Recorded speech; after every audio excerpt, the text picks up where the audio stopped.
Salam, xoş gördük. Bu video dərsimizdə də 1S platformasının hesablaşma mexanizmləri ilə bağlı mövzunu öyrənməyə davam edirik. Artıq bu dərsə keçirik. Hesablaşma registrinin ikinci mexanizmini öyrənməyə, yəni baza hesablaşma məbləğlərinin əldə olunması mexanizmini. Artıq biz keçən dərsimizdə hesablaşma registrinin birinci mexanizmini istifadə etməklə faktiki və plan iş saatlarının əldə olunması mexanizmini öyrənmişdik. Hətta əməkdaşlarımız üçün aklad və aklad xaricə ezam hesablaşma növlərinə görə onun üçün maaşı belə hesablanmışdı. Burada bizə lazım olan, yəni bu faktiki iş saatları və plan iş saatlarını 1S platformasının hesablaşma registrinin mexanizmini vasitəsilə, yəni sorğu yazaraq rahat şəkildə həmin saatları əldə etmiş olduq. Hətta gəlin istifadəçi rejimində də açaq və buradan keçək расчет bölməsində bizim sənədimiz var. Hansı ki biz keçən dərsimizdə artıq əməkdaşlarımız üçün,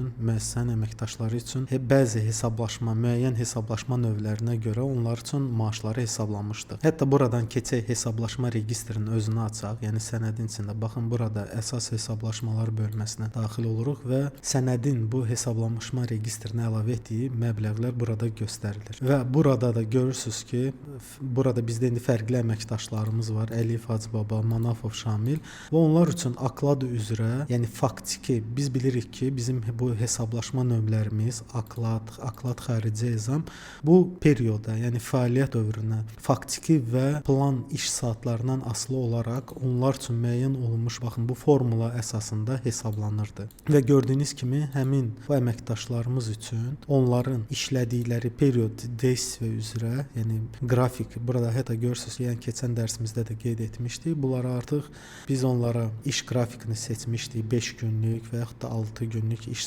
hətta biz ev tapşırığı da etmişdik, saat üzrə, qrafik üzrə belə əmək haqqını hesablamağı öyrənmişdik. Və bu period üzrə onların, yəni faktiki iş saatlarını, yəni platforma avtomatik olaraq bizim üçün bu məlumatları verir və biz həmin məlumat əsasında proqram kodu vasitəsilə bu aklad və aklad xaricə ezam hesablaşma növləri üzrə onlar üçün əmək haqqını hesablanmışdı. Bugünkü mövzumuz isə, baxın, bizdə artıq, yəni gəlin konfiguratorda açaq. Burada bizdə əsas hesablaşma plan vid расчет obyekti var idi, əsas hesablaşmalar. Və indi istifadəçi tərəfdə də açım, bir şey göstərsəm. Biz bura təcrübəyə görə əlavə, baxın, belə bir hesablaşma növü də yaratmışdıq, əlavə etmişdik. Hansı ki bizim texniki tapşırığımızın tələbinə uyğun olaraq bu hesablaşma növünə görə də əməkdaşlarımıza əlavə məbləğ hesablamalıyıq, yəni maaşlarından əlavə. Və artıq biz də qeyd etmişdik ki, bizim bu hesablaşma formulamız, baxın, onun üçün faiz təyin olunur, stavka. Bu faiz də bizdə, hətta gəlin sənədimizi də açaq. Baxın, bu bizim hesablaşma sənədimizdə bu ölçü razmer, yəni əvvəlcədən məlum olan bir stavka, yəni göstərici olacaq. Yəni ki, biz onun adını da hətta ölçü razmer olaraq da təyin etmişdik. Yəni burada faiz təyin olunacaq. Və hətta buradakı formulamıza da görə görürük ki, bizim bu təyin olunacaq faiz vurulacaq baza məbləği. Baxın, bizə hal-hazırda bu dəfə dərsin əvvəlində qeyd etdiyimiz kimi bu baza məbləği həmin bu hesablaşma registrimizin mexanizmi indi ki tanış olacaq, onun vasitəsilə əldə etməyi öyrənəcəyik. Burada da biz artıq bilirik ki, bu hesablaşma növünə aklad, baxın bu, bir də aklad xaricə ezam hesablaşma növləri bazadır. Yəni biz təcrübəyə görə əlavə bu məbləği hesablamaq üçün biz əvvəlcə gözləməliyik ki, birinci növbədə bu aklad və aklad xaricə ezam hesablaşma növləri ilə məbləğlə əldə olunsun və toplanılsın və bu bizim baza məbləğimiz olacaq. Və həmin faiz, yəni tutaq ki, biz əməkdaşa maaşdan əlavə iş təcrübəsinə görə də 10% əlavə məbləğ eləyirik. Yəni onun aldığı maaşın 10% qədəri də əlavə bir məbləğ ödənməlidir. Və baxın, o da bu formulaya görə hesablanacaq. Və baza məbləği vururuq faizə və əldə olunan rəqəmi bölürük 100-ə. Çünki bizdə də bu məbləğ 2 rəqəmli olacaq deyə 100-ə bölünməlidir. Və hətta görürük ki, hesablaşma üsulunun da adı faizə görədir. Aklada görə bu bizdə başqa idi. İndi kodda da görəcəksiniz ki, biz şərt operatorundan istifadə etməklə bunu şaxələndirmişdik. Yəni formulalarımız hansı bu məbləğlər lazım olan, yəni hesablanan maaş müəyyən formula hesablaşma üsullarına görə hesablanırdılar. Burada baza məbləğ hansı ki bizə lazım olan, yəni artıq əvvəlki dərslərimizdə də qeyd etmişdik ki, biz 1S platforması platformasının hesablaşma mexanizmi vasitəsilə bizə lazım olan məlumatları əldə etməliyik. Bizə məlum olan məlumatlar hansı idi? Misal üçün faktiki və plan iş saatları. Bunu artıq öyrənmişik, yəni bundan qabaqki dərsimizdə. Bu dəfəki bizə lazım olan məlumat, baxın bu baza məbləğdir. Baza məbləğ də baza dövr üzrə, baxın bu iki hesablaşma növünün cəmi kimi əldə olunacaq. Qeyd etdiyimiz kimi. Bunlar həm aklad və aklad xaricə ezam bu hesablaşma növlərinə görə. Və qeyd etdiyimiz kimi bu iki hesablaşma növü də bu təcrübəyə görə əlavə hesablaşma növünün baza hesablaşma növləridir. Hətta gəlin istifadəçi rejimində keçək bu əsas hesablaşmaları açaq və daxil olaq bizim bu plan vid расчет obyekti hansı ki biz yaratmışdıq təcrübəyə görə əlavə. Baxın burada görürsüz bizim cədvəlimiz var idi. Bunları biz artıq öyrənmişik. Yəni bundan qabaqki dərslərimizdə. Aklad və aklad xaricə ezam bu təcrübəyə görə əlavə hesablaşma növü üçün bazadır. Yəni bir növ bu hesablaşma növü üçün bu hesablaşma növlərinin məbləğləri bir növ baza olacaq. Yəni əldə olunacaq. İndi özünüz də görəcəksiniz, proqram kodu vasitəsilə biz bu qarşıya qoyulan tapşırığı həll edəcəyik. İndi də bizə lazımdır ki, biz hesablaşma registrindən, yəni bizim bu əsas hesablaşma registrimiz var. Hansı ki bundan qabaqki dərslərdə biz bunu artıq yaratmışıq və öyrənmişik onun sazlanmasını. Bu hesablaşma registrindən bu baza məbləği əldə etməyi öyrənəcəyik və sonra da onu bu hesablaşma formulanın nəticəsində, yəni ki formulasının nəticəsində əldə olunması üçün istifadə edəcəyik. Baxın buradakı gördüyünüz formulada faizə görə hesablaşma üsulu ilə. Gəlin buna başlamamışdan qabaq, yəni məsələni həll etməyə başlamamışdan əvvəl konfiquratorda ki biz indi kodumuzu yazacağıq. İlk əvvəl keçək istifadəçi rejiminə və əsas hesablaşmalar, baxın расчет zaplata sənədimizi açırıq və əməkdaşlarımızdan birinə bu hesablaşma sənədində təcrübəyə görə əlavə hesablaşma növü üzrə bir məlumatı əlavə edək. Yəni onu hesablamaq üçün. Artıq bizdə görürük ki, Hacıbaba var, Əlif Hacıbaba Sadıqoğlu. Bunun üçün aklad, yəni bu hesablanıb. Hətta hesablaşma registrinə yenə girsək görəcək ki, aklad üzrə Əlif Hacıbaba üçün 913 manat. Halbuki ona 1000 manat təyin olunmuşdu. Sadəcə olaraq onun, yəni ondan çıxarılan, artıq bu keçən dərsimizdə biz bunları da qeyd etmişdik. Gör ki, qayıb üzrə cəriməsi var idi Hacıbabanın.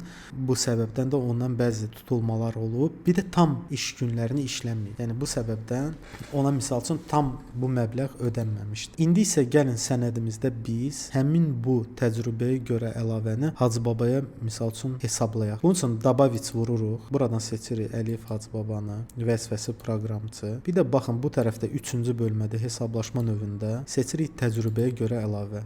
Burada bir məsələyə diqqət yetirək ki, bu hesablaşma növündə, yəni təcrübəyə görə əlavə, bizim qeyd etdiyimiz kimi bu fəaliyyət dövründən və yaxud da plan faktiki iş saatlarından asılı olmur. Yəni iş saatları ilə bağlı bu hesablaşma növü üçün məlumatı qeyd etməyə ehtiyac yoxdur. Yəni bu nəzərə alınmayacaq. Buna əsas lazımdır ki, aklad xaricə ezam üzrə məbləğlərin toplanma cəminə görə və burada texniki tapşırıqda da gördüyünüz kimi bu formulada əsasında onun üçün məbləğ hesablansın. Yəni bu hesablaşma növündə onun neçə gün işləyib, yəni iş saatları bu rol oynamır. Yəni bu məlumat bu hesablaşma növü üçün lazım deyil. Qayıdaq indi istifadəçi rejimimizə. Lakin bizim hesablaşma registrimiz, baxın, və onun bu tarixlərin, yəni bu period действияda, baxın bu hesablaşma dövrü ki var, tarixlər var. Bu tarixlərə görə sazlandığından, bu səbəbdən də bu tarixlər hesablaşma növü üçün də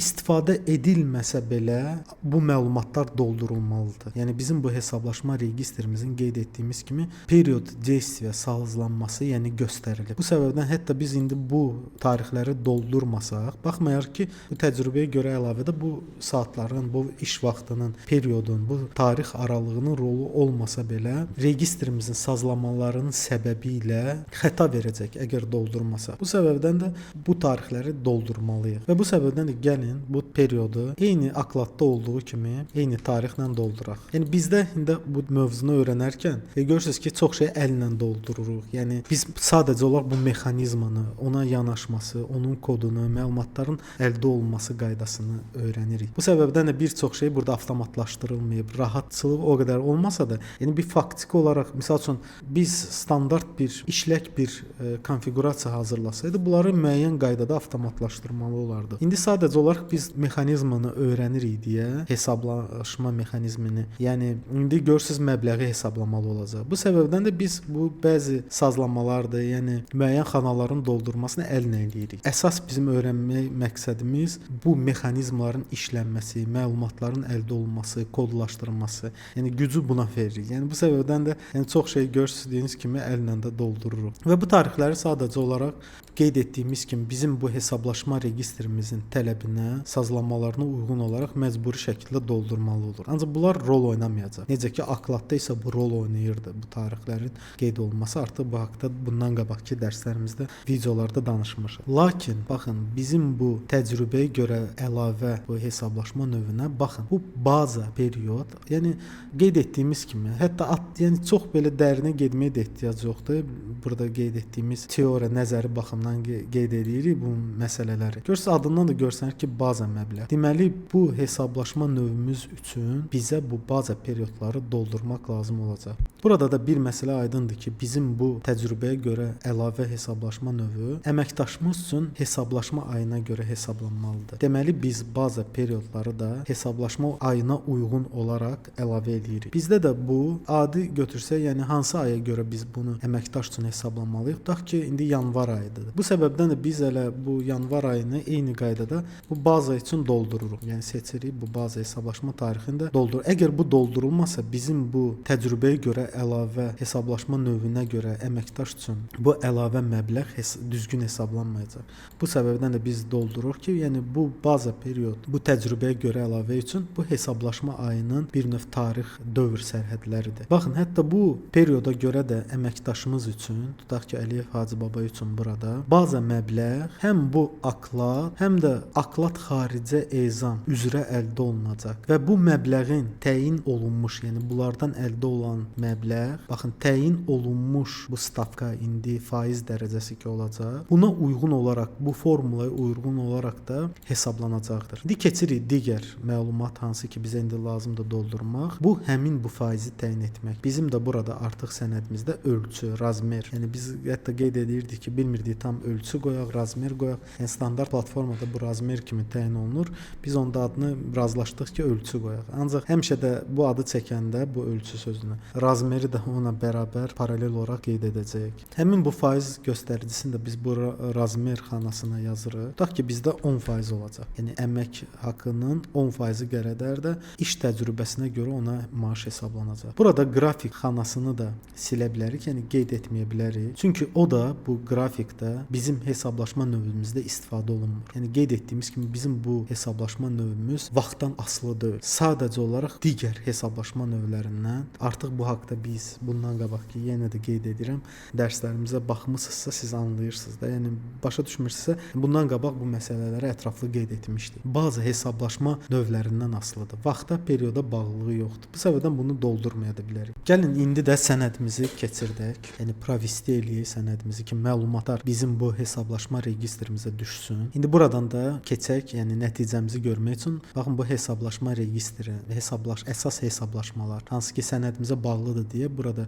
hiperlink, hipersılqa şəklində düşür. Açırıq onu və görürük ki, artıq bizim sənədə əlavə etdiyimiz bu təcrübəyə görə əlavə hesablaşma növünə aid olan məlumatlar düşmüşdür. Sadəcə olaraq indi hal-hazırda bu nəticə xanası hələ ki boşdur. Boş olmasının da səbəbi aydın məsələdir. Hələ ki biz proqram təminatında, yəni konfiquratorda bunun hesablanması üçün heç bir kod, heç bir əməliyyat qeyd edilməmişik, yəni tərtib etməmişik. Bu səbəbdən də bu hal-hazırda hələ ki boşdur. Baxın, bu andan başlayaraq biz bu hesablaşmanı aparılması üçün bizə lazım olan məlumatları, yəni burada bizə lazım olan məlumat nədir? Bu baza məbləğ. Bu məbləği əldə etmək üçün sorğumuzu da hazırlamalıyıq. Necə ki keçən dərsimizdə biz hesablaşma registrinin mexanizmi, yəni sorğu ilə onun virtual cədvəllərindən faktiki və plan iş saatlarını əldə edib və bizim texniki tapşırığımızın tələbinə də uyğun olaraq bu formulaya görə də həmin faktiki və plan iş saatlarını istifadə edib aklad və aklada xaricə ezam hesablaşma növləri üzrə əməkdaşımız üçün maaşı hesablanmışdır. İndi də biz bu baza məbləği əldə etmək üçün də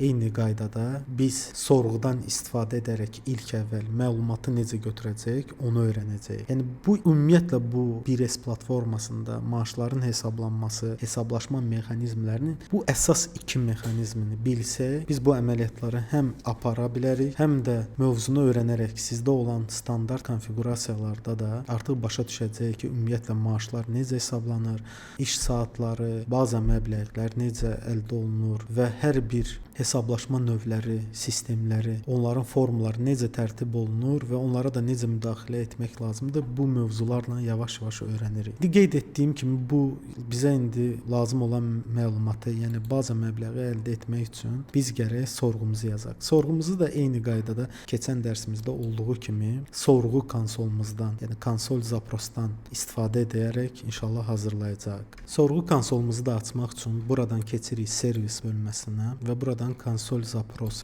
və bizim hətta keçən dərsimizdən də ümumiyyətlə bu konsolla biz tanışıq. Bizim bu konsol haqqında geniş dərslərimiz, yəni videolarımız olub, öyrənmişik işləməyi və hətta baxsaz biz artıq bu əsas hesablaşmalarla bağlı məlumatların əldə olunması üçün sorğularımızı belə yazmışdıq və bunları da sonra götürüb proqram kodumuzda da istifadə edirdik. Yəni proqram kodumuza, alqoritmimizə əlavə edib onları bir növ proqramlaşdırırdıq bu sorğu mətnləri vasitəsilə. Gəlin indi yeni sorğumuza əlavə edək. Burada dabavit, yəni əlavə et. Bunu çıxardı, bu içinə düşdü. Yəni bunu əlavə eləyək ümumən bu əsas hesablaşmalara. Və artıq qeyd etdiyimiz kimi gəlin tapşırığımızı, texniki tapşırığı açaq. Bizim bu təcrübəyə görə əlavə, yəni iş təcrübəsinə görə əlavə hesablaşma növü ilkin hesablaşma növlərindən asılı olan kateqoriyaya daxildir. Yəni niyə görə? İlkinlər bunlar idi. Yəni birinci növbədə bunlar ancaq vaxtdan asılı idi. Heç bir başqa baza hesablaşma növlərinə asılı deyil. Əksinə bunlar özləri baza olur. Yəni bizim indi görürsüz bu hesablaşma növümüz asılı hesablaşma növüdür. Yəni ilkin deyil. İlkin hesablaşma növlərindən asılıdır. Gözləyir ki, bu hesablaşma növləri üzrə məbləğ əldə olunsun və sonra da əldə olunmuş bu baza hesablaşma növlərindən aklat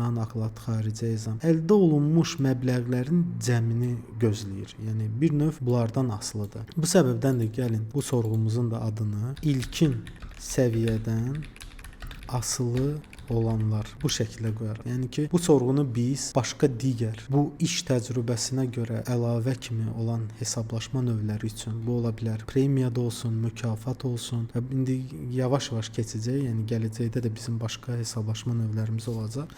Hansı ki, onlar da asılı olacaq. Yəni bu sorğumuz bir növ bir universal olacaq. Yəni bu sorğu mətni vasitəsilə indiki hansını ki hazırlayacaq, ondan istifadə edərək məlumatları götürəcəyik, yəni bazamızdan. Keçirik indi sorğu yaratmaq. Bunun üçün burada sağ düyməni sıxıb Открыть konstruktor. Baxın bu konstruktorumuzu açırıq. İndi bizim universal yanaşmamız var idi, hansı ki keçən dərsimizdə də qeyd etmişdik. Burada ilk əvvəl biz, baxın, gəlin açaq əvvəlcə bu hesablaşma registrimizin bu üstəgəli vururuq. Bizdə sadəcə bir registrimiz var. Sadəcə olaraq bunun özü fiziki cədvəli budur. Digərləri də virtual cədvəlləridir. Bundan qabaq ki, yəni qeyd etdiyim kimi dərsdə bu haqqda ətraflı danışmışıq. Və biz nə demişdik? Yəni universal yanaşmamız nə idi? Bizdə iki cədvəli götürəcəyik. Burada əsas fiziki cədvəl, hansı ki burada bütün məlumatlar oturur sənədin hərəkəti, sənədin keçirilməsi zamanı.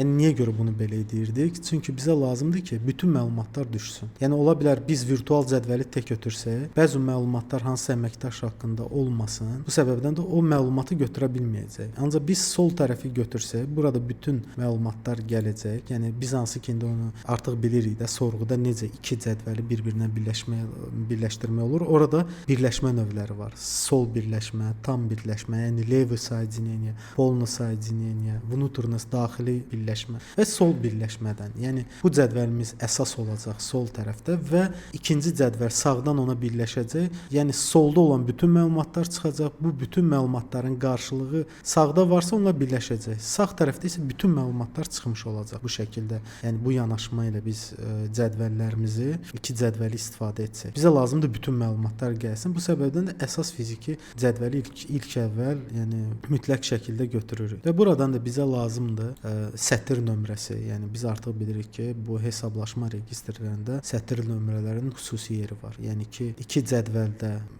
müəyyən məlumatları sətir nömrələrinə uyğun olaraq, yəni biz birləşdirə bilirik, yəni qarşılığını qoya bilirik. Artıq bu haqqda da danışmışıq. İndi Numbers straka bu sətr nömrəsini götürürük. Bir də bizə buradan lazımdır bu vid расчета, hansı ki biz artıq keçən dərslərimizdən sonra yaratmışıq. Buradan bizə hesablaşma üsulu, baxın bunu götürürük. Bu iki məlumat bizə bu registrdən kifayət eləyir. Və əvvəlki dərsimizdən də öyrəndiyimiz kimi keçirik sonra şərt bölməsinə. Burada əsas biz sənədə, yəni ki filtrasiyanı qoymalıyıq. Yəni hansı sənədin hərəkətinə, yəni keçirilməsinə uyğun olaraq məlumatlar götürməlidir. Buradan registratoru qoyuruq. Yəni eyni şeyləri təkrar edirik. Sadəcə olaraq bu dəfə bizə lazım olan bu baza hesablaşma məbləğini əldə etmək üçün yazdığımız sorğudur. Və buradan da digər filtrasiyamız olacaq. Bu vid расчетаdan hesablaşma kateqoriyası. Yəni biz bilirik ki, indi bizim bu təcrübəyə görə əlavə hesablaşma növü ilkin deyil, yəni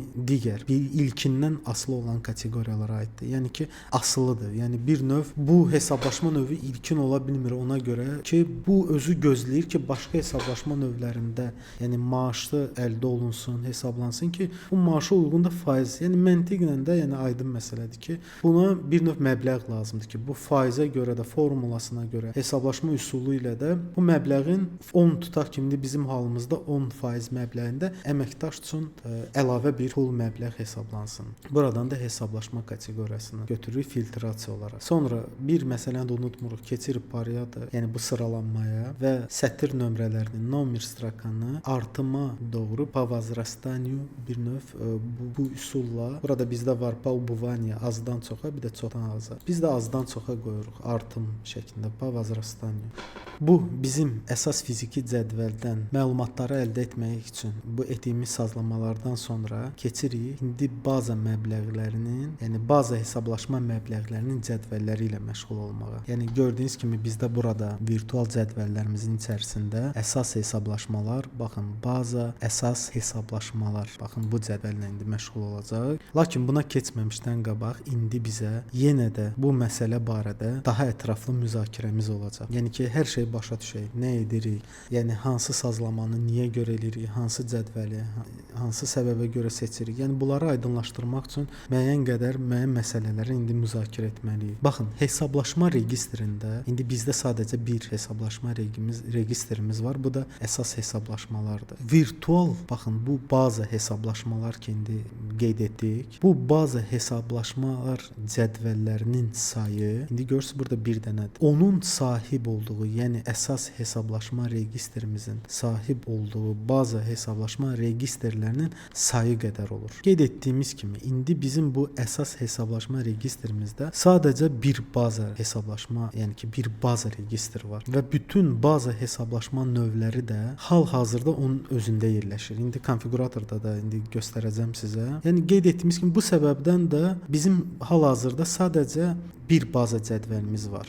Gəlin hətta onun adına belə diqqət yetirək. Görürsüz ki, adı da, yəni avtomatik olaraq biz artıq virtual cədvəllər haqqında istər bu yığım registr olsun, registr nakopleniyada olsun, yəni biz aydınlaşdırmışdıq ki, bizdə baxın bu da əsas fiziki bizim hesablaşma registrimiz. Sadəcə olaraq 1S platforması bizə köməklik göstərir və müəyyən funksionalla, mexanizmlə, yəni əlaqəli olan məsələlər avtomatik olaraq özü hesablayıb bizim üçün virtual cədvəllər yaradır. Bu misal üçün yığım registrində artıq biz bu haqda da danışmışdıq. Tutaq ki, registr nakopleniyada bilirdik ki, orada nə var idi? Ostatki, обороты görürüz, virtual cədvəllər olurdu. Eyni də bu hesablaşma registrimizdə də həmçinin bu şəkildə virtual cədvəllər var. Və görürük ki, bu 1S platforması bizim üçün avtomatik olaraq o adını da əsas hesablaşmalar, baza əsas hesablaşmalar adında virtual cədvəli yaradıb. Qeyd etdiyimiz kimi, əgər bu hesablaşma registrimizin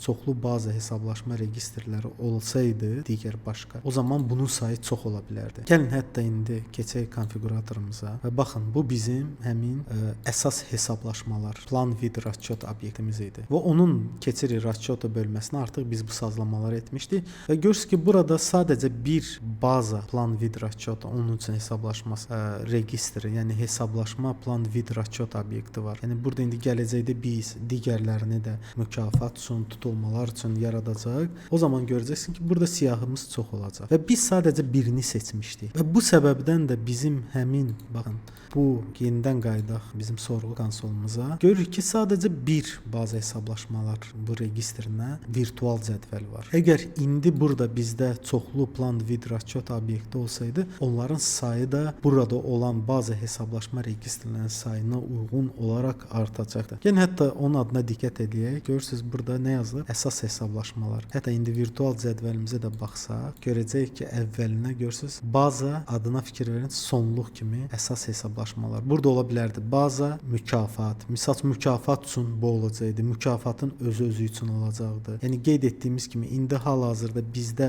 bu əsas hesablaşmaların özü üçün özü də özünə baza idi. Yəni niyə görə? Bizim bu yaratdığımız bu hesablaşma növləri hamısı bunun içərisində yerləşirdi və bu səbəbdən də bizim tapşırığımıza uyğun olaraq biz həmin bu plan vid расчет obyektinin özünü özü üçün də bir növ baza kimi də təyin edə bilirdik. Yəni bu baza hesablaşma registrində olan hansısa hesablaşma növünə həmin aid olduğu bu obyektin içərisində digər hesablaşma növləri də özü-özlüyündə, yəni bir-birinə baza ola bilirdi. Bu səbəbdən də heç bir çətinlik çəkmədən özünü seçmişdi. Burada ola bilər indi başqa bir hesablaşma növləri də ona baza ola bilərdi və bunu uyğun olaraq da həmin bizim bu virtual cədvəlimizin, baxın bu baza əsas hesablaşmalar, yəni məbləği, yəni qısaca olaraq indidən qeyd edeyim, biz bu virtual cədvəldən əldə edəcəyik. Yəni nəyi əldə edəcəyik?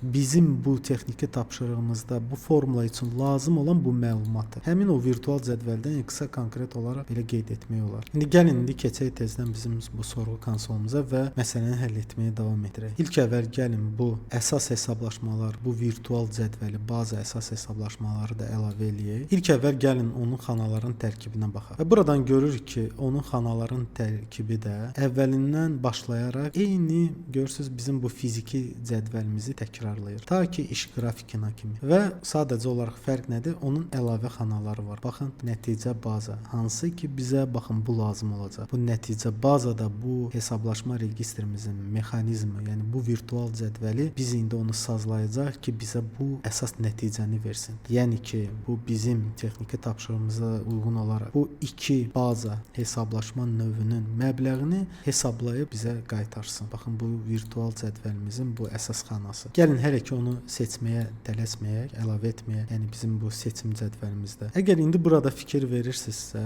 baxın, burada fikir verin. Əlavə bizdə rekvizitlər, xanalar, məlumatlar var. Registrator tutaq ki, razrezlə. Sonluğuna fikir verin, razrez. Hələ ki dərsimizin bu hissəsində bu xanalara fikir verməyin. Amma onun haqqında da, yəni vaxtı gələndə ətraflı şəkildə danışacağıq. Yəni bu da bizə lazım olacaq. Sadəcə olaraq görürsüz, eyni təkrarlanan xanaların axırına razrez belə bir sonluq əlavə olunub. Bunlara fikir verməyin. Yəni bizim bu indi lazım olan baza məbləğləri bizə hələ ki bu indi qeyd etdiyimiz xanalar kifayət eləyəcək. Gələcəkdə isə bu razrez haqqında da, bu rekvizitlər, bu xanalar haqqında da, bu sahələr haqqında da ətraflı danışacağıq. İndi biz artıq yəni videolarımızda, YouTube-da olan videolardan da bilirik ki, baxın fiziki cədvəldə görürsüz parametr bölməsi aktiv olmadı. Virtual cədvəllərimizin parametrləri olur. Gəlin indi həmin bu parametrlərin tərkibini də nəzərdən keçirdək. Vururuq parametre virtualni tablitsi bu bölməni və qarşımıza belə bir pəncərə açılır. Burada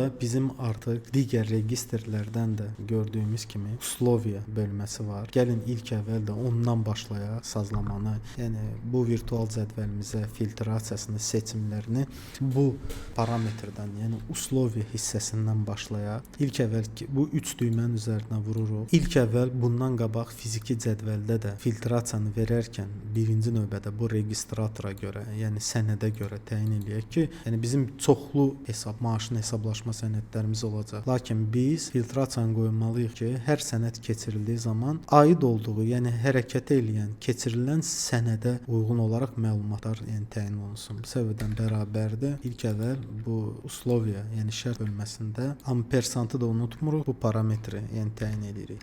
Eyni qaydada da yenə i Yəni ki və qoyuruq. Yəni 2 dənə şərtimiz olacaq. Yəni necə ki bundan qabaq fiziki cədvəldə etmişdik və buradan indi bizə lazımdır nə? Vid расчета, bir də kateqoriya. Yəni ki o kateqoriya uyğun da olaraq filtrasiyanı qoymalıyıq. Bunu da həmçinin bərabərdir. Gəlin seçək hesablaşma kateqoriyasını.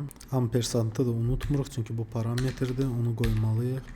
Demək olar ki, bu usloviya bölməsi kifayət eləyir bu sazlamalar, yəni ki, bu filtrasiyalar okey vururuq. Razrez bölməsi. Bunu qeyd etdiyim kimi bu haqqda gələcəkdə, yəni yaxın zamanda digər dərslərimizdə bu haqqda ətraflı danışacağıq. Baxın, bizi burada, yəni bu virtual baza hesablaşma məbləğlərini əldə etmək üçün bu hesablaşma registrimizin virtual cədvəlində maraqlandıran əsas parametrlər, baxın bu 2 parametr. İzmireniya основного registра, əsas registr izmireniyası, yəni bu məlumatları, bir də izmireniya baza registra, bazova registra, baza registrin izmireniyaları. Baxın bu 2 parametr bizi əsas maraqlandıracaq. Əvvəlcədən də onu qeyd etmək lazımdır ki, bu parametrlərin doldurulması vacibdir. Yəni ki, mütləq şəkildə doldurulmalıdır. Baxın bu virtual cədvəlin də bu parametrləri, yəni bu cədvəldə olması, yəni bu özəlliyi 1S platformasında həmin bu virtual cədvəli digər registrator, yəni ki, digər registrlərin virtual cədvəllərindən fərqləndirən ən əsas özəlliyidir. Baxın, ümumiyyətlə biz artıq bilirik ki, platformada olan registrlərin virtual cədvəllərinin bir qayda olaraq standart dəyərləri olur. Yəni onun parametrləri. Yəni biz onu doldurmayanda o standart olaraq, məsəl üçün perioddur, avtomatik olaraq ən son tarixi gətirir qoyur. Və həmçində digər əgər parametrlər doldurmasaq, bir növ virtual cədvəllər onlar üçün standart, po umolчанию, yəni dəyərləri təyin eləyir. Lakin bu virtual cədvəlin, baxın bu parametrlərini heç bir standart şəkildə doldurmur. Yəni biz mütləq şəkildə özümüz onları təyin etməliyik. Həmçində onu da qeyd etməliyik ki, bu parametrlərimizin, bu 2 parametrin, hansı ki indi biz onları təyin etməliyik, dolduracaq. Onların tipi ya massivdir, massiv obyektdir, yəni massiv kolleksiya və yaxud da список значений. Yəni bu qeyd etdiyimlərim haqqında da bizim YouTube-da yəni öyrənmiş videolarımız var. Yəni bu 2 tip olur. Bu parametrləri, yəni bu 2 tipdə olan məlumatları qəbul edir. Yəni bu nə deməkdir? Yəni bu parametrlərdə sadəcə olaraq bir dəyər deyil, dəyərlərin çoxluğu olur. Yəni massiv olur, kolleksiya olur, cədvəl kimi. Yəni içində bir neçə sətirdən ibarət məlumatlar olacaq. Yəni parametr filtrasiya olaraq. Yəni bu qeyd etdiyim tip obyektlər də bizim platformamızda da, yəni 1S-də də mövcuddur və onların ən çox istifadə olunanı da massivdir. İndi biz hal-hazırda sorğu konsolunda istifadə edirik deyə, sorğu konsolunda da yəni massivi indi seçə bilməyəcək. Yəni o kod tərəfdə konfiguratorda yəni massivi istifadə edə bilərik. Lakin sorğu konsolu özü bizə imkan verir ki, biz список значениyadan istifadə edək. Biz də o список значения vasitəsilə də bu parametrləri də inşallah dolduracağıq. Gəlin indi aydınlaşdıraq görək ki, bu 2 virtual cədvəlin bu parametrləri ümumiyyətlə özündə nəyi kəsf edir. Baxın, bu məhz elə halla bağlıdır ki, bizim hesablaşma növümüzün eyni anda bir neçə baza hesablaşma növləri ola bilər. Gəlin indi bu anda, yəni dərsimizin bu hissəsində belə bir halı, yəni vəziyyəti nəzərdən keçirdək. Onsuz da indi yaxın zamanda biz indi bu qeyd edəcəyim bu halla qarşılaşacağıq və biz o hal ilə bağlı qarşımıza çıxan məsələni də həll edəcəyik. Hal-hazırda indi qeyd edəcəyim bu məsələni sadəcə olaraq nəzəri baxımdan qeyd edirəm. Bizdə indi yaxın zamanda, yəni qarşıdakı dərslərimizdə biz premiya, yəni mükafat adlanan bir ikinci hesablaşma bir növünü yaradacaq. İndi necə bizdə sadəcə olaraq hal-hazırda əsas hesablaşmalar bir dənə bizim həm plan vid расчет obyektimiz, hesablaşma növü obyektimiz, həmçində bir hesablaşma registrimiz var. İndi yaxın zamanlarda, yəni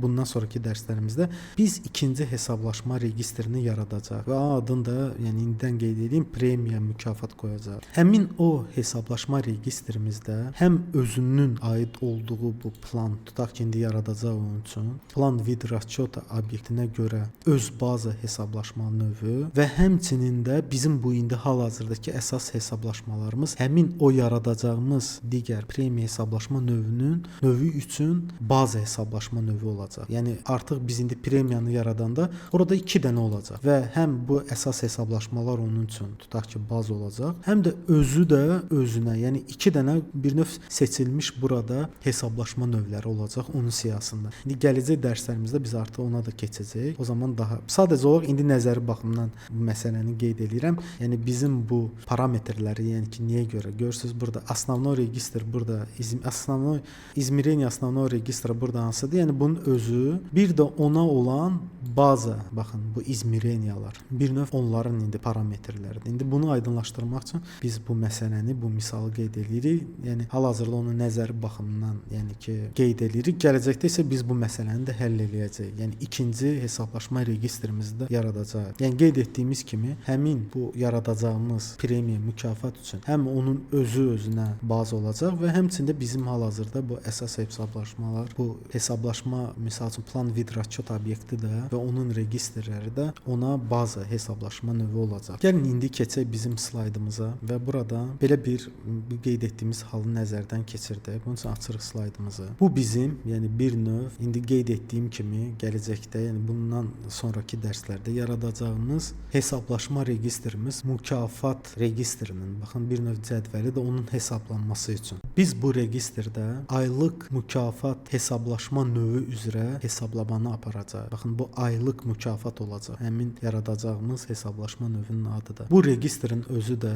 baza üzrə məhz fərqli hesablaşma registrlərində yerləşən yəni hesablaşma növlərindən asılı olacaq. Yəni qeyd etdiyimiz kimi bizim bu əsas hesablaşmalar bir növ həmin yaradacağımız premiya aylıq mükafat misal üçün hesablaşma növü üçün bunun içində yerləşən hesablaşma növləri ona baza olacaq. Yəni onlardan asılı olacaq. Yəni aylıq mükafat, yəni belə sadə dillə deyim, aylıq mükafatı biz necə hesablaya bilərik? Sadəcə olaraq gərək bizdə əməkdaşın maaşı hesablansın filan. Yəni ona baza olan digər hesablaşma növlərində olan məbləğlər hesablansın ki, bu mükafatı biz nəyə görə hesablayacağıq? Yəni burada tutaq ki 20% mükafat var, aylıq mükafat. Bu 20% bizə heç bir şey vermir. Yəni bizə indi əsas nə lazımdır? Baza məbləğ. Baza məbləğ də nədir? Başqa bir hesablaşma növlərindən bu əməkdaş üçün maaş hesablanmalıdır, məbləğ hesablanmalıdır ki, o həmin o məbləğ, yəni bazaya çönəcək və bu aylıq mükafatın formulasında olan tutaq ki 20% vurulub bölünəcək 100-ə və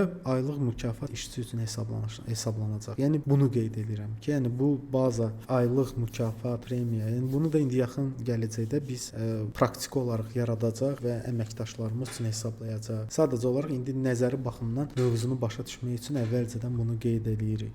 İndi fərz edək ki, biz tutaq ki, indi Samir adlı əməkdaşımız üçün bu aylıq mükafat üzrə hesablamanı aparırıq. Onun üçün aylıq bir növ mükafatı hesablamalıyıq. İndi gəlin digər slaydımıza keçək. İndi açırıq və baxın. İndi yəni burada mövzunu indi tam başa düşəcəyik. Burada bizim deməli bu aylıq mükafat bu registrimiz, əsas registr və bunun üçün bizə indi baza məbləğ, yəni ki, baza hesablaşma növü registr indi bizə oradakı məlumat lazımdır. İndi baxın, bunlar arasında, yəni görürsüz bu sağ tərəfdə olan əsas hesablaşmalar necə ki indi bizdə var hal-hazırda. Sadəcə olaraq digər o premiya hələ ki yoxdur, o da olacaq. Yəni premiya da bundan asılıdır. Yəni indi bu slaydda da gördüyünüz kimi. İndi bunlar arasındakı qarşılıqlı, yəni ki, gəlin birinci növbədə əlaqəyə baxaq. Bu indi hal-hazırda bu əsas hesablaşmalar, bu bizim bu mükafat registrinin hesablanması, yəni bu hesablaşma növü üçün bazadır. Baza hesablaşma növüdür. Baxın bu baza hesablaşma növü aklad. Misal olaraq da indi buradan aklad. Yəni ki maaş hesablanmalıdır ki bu mükafatı əldə edə bilək. Bir növ bizim bu akladımız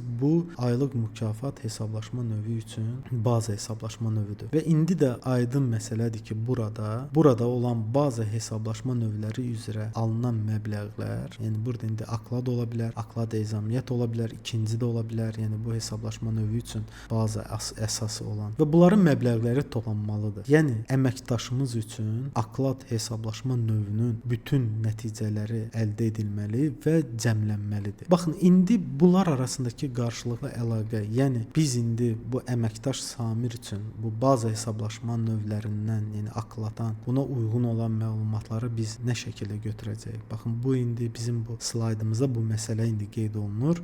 İndi baxın, daha dəqiqdisi bu virtual cədvəl, indi bu əsas hesablaşmalar baza registr. Bu registrin izmireniyasına formasına görə adbor seçim etməlidir. Yəni əməkdaşımızın dəyəri bizim, yəni burada gördüyünüz əməkdaş Samir, bu biri mükafat, yəni registrində olanla eyni olmalıdır. Və yalnız bu yox, tutaq ki, vəzifə də var. Bizdə indi izmireniya var, vəzifəsi mühasibdir. Ki bu mühasib vəzifəsinə görə Samir üçün baza məbləğ, baxın eyni bu digər bu virtual cədvəlimizin ona lazım olan adbor, yəni seçim birləşməlidir bu Samir. Yəni burada indi bizdə Hacı Baba var, Elvin var, Şamil var. Yəni hansı Samir üçün hesablanırsa, deməli adbor seçim bu Samir üzrə olmalıdır. Yəni ki, təyin olunmuş, yəni filtrasiya vasitəsilə. Yəni digər əməkdaşlar deyil, sırf Samir üçün olan bu baza hesablaşma növündən məlumatlar gəlməlidir. Baxın, indi görürük ki, burada əməkdaş misal üçün bu registrimizdəki izmireniyanın, yəni xananın, sahənin adı nədir? Əməkdaş və adı vəzifədir. Bu biri bir cədvəlimizdə də, yəni mükafat hesablaşma registrinin də cədvəlində əməkdaş vəzifə də eynidir. Yaxşı, birdən bizdə bu adlar, yəni registrlərin, yəni izmireniyaların, tutaq ki, bunda əməkdaş, gəlin digər slaydımızı açaq. Görürsünüz, eyni həmin slaydda sadəcə olaraq baxın, izmireniyaların adları fərqlidir. Bu mükafat hesablaşma registrində izmireniya adı əməkdaşdır, vəzifənin adı vəzifədir. Ancaq əsas hesablaşmalarda isə bu akladda tutaq ki, hesablaşma növü, bunun registrində isə izmireniyanın adı birdən fərqli olar. İşçi, iş yeri, yəni vəzifənin yerinə iş yeridir, işçidir. Və gördüyümüz kimi bizim bu cədvəlimiz üçün bu biri digər olan cədvəldəki izmireniyanın adları fərqli olduğuna görə o adboru eləyə bilməyəcək. Əməkdaşı tapa bilməyəcək burada, birləşə bilməyəcəklər. Yəni baxın, belə bir qeyri-müəyyənlik yarana bilər. Yəni ki, əgər bu izmireniyaların bu cədvəldə başqa adı olarsa və bu cədvəldə də yəni başqa bir izmireniyanın adı olarsa, yəni bir növ qeyri-müəyyənlik ola bilər.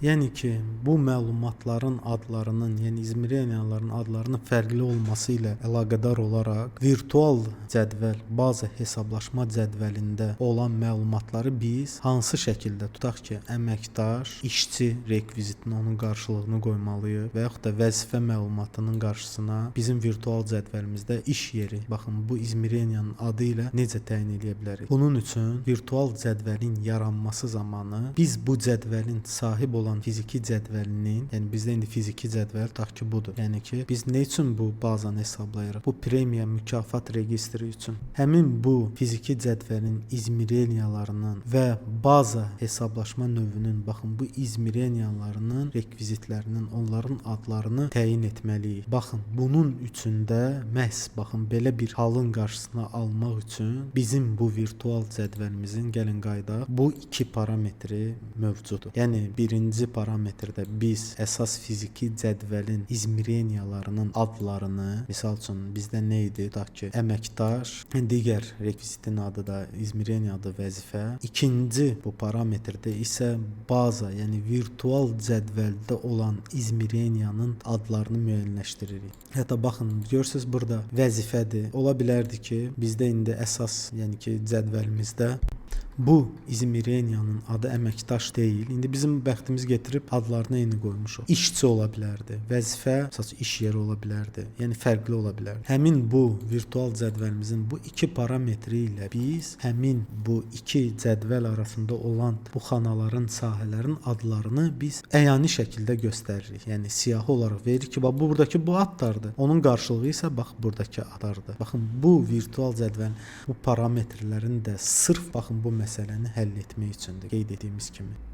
Gəlin indi keçək slaydımızda digər şəkli açaq. İndi burada rus dilində qeyd olunub, yəni fərq etmir. Görürsüz, сотрудник, familiya, imya, отчество. Yəni əməkdaş, adı, familiyası, atasının adı. Digər izmireniya bazova registrdə görürsüz, adı fərqlidir. Должность, ancaq bu birisində isə əsas fiziki cədvəldə izmireniyanın, yəni bu qeyd etdiyimiz kimi baxın izmireniya dedikdə, baxın bu nəzərdə tutulur. Baxın izmireniya, əməkdaş, vəzifə. Digər indi ikinci ki, indi biz yaradacaq qeyd etdiyim kimi premiya olacaq. Bizdə burada çox hesablaşma registrləri ola bilər. Orada isə bu izmireniya adı əməkdaş deyil. Tutaq ki, ola bilər adı, familiyası. Yəni görürsüz, burada сотрудник əməkdaşdır. Burada familiya, imya, отчествоdur. Və yaxud da должность сотрудника, burada isə должность. Yəni fərqli adlar ola bilər. Həmin bu qeyd etdiyimiz kimi bu parametrdə də biz bu adları da əvvəlcədən veririk ki, yəni ey cədvəl, yəni sən bil ki, burada adı budur. Onun qarşılığı isə baxın indi göndərəcəyimiz adların siyahısındadır. Ona görə də biz burada massivi istifadə edəcəyik və yaxud da spis spisk значениyanı, yəni kolleksiyanı içində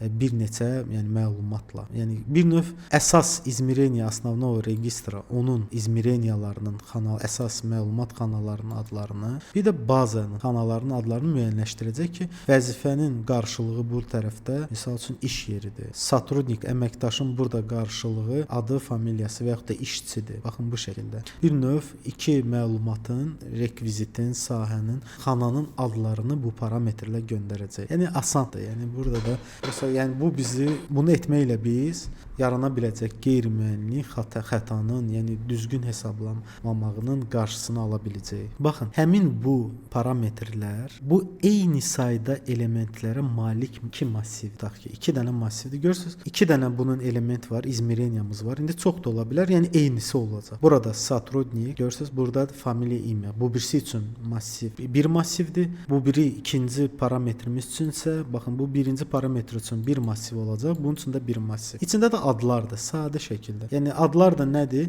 Bizim həmin baxın bu konfiguratorda bu izmireniyaların adlarını sadəcə olaraq adlarını göndəririk ona parametr olaraq. İndi onlar arasındakı da yəni eynisinin qarşılığını necə tapır? Uyğunluğu. İndeksə görə. Bilir ki, eyni saydadır. Birinci element, yəni сотрудник, yəni stroka şəklində adı, sıfırıncı element. Deməli bu biri massivdəki də sıfırıncı element onun qarşılığıdır. Должность, vəzifə, tutaq ki, birinci indeks nömrədir. Bilir ki, massivdə siyahı spisk значения obyektində sətirlərin, yəni olan massivin içində kolleksiyada olan elementlərin təyinatı onların indeksinə görə olur. Yəni bir sətrin nömrəsi deyil, indeks.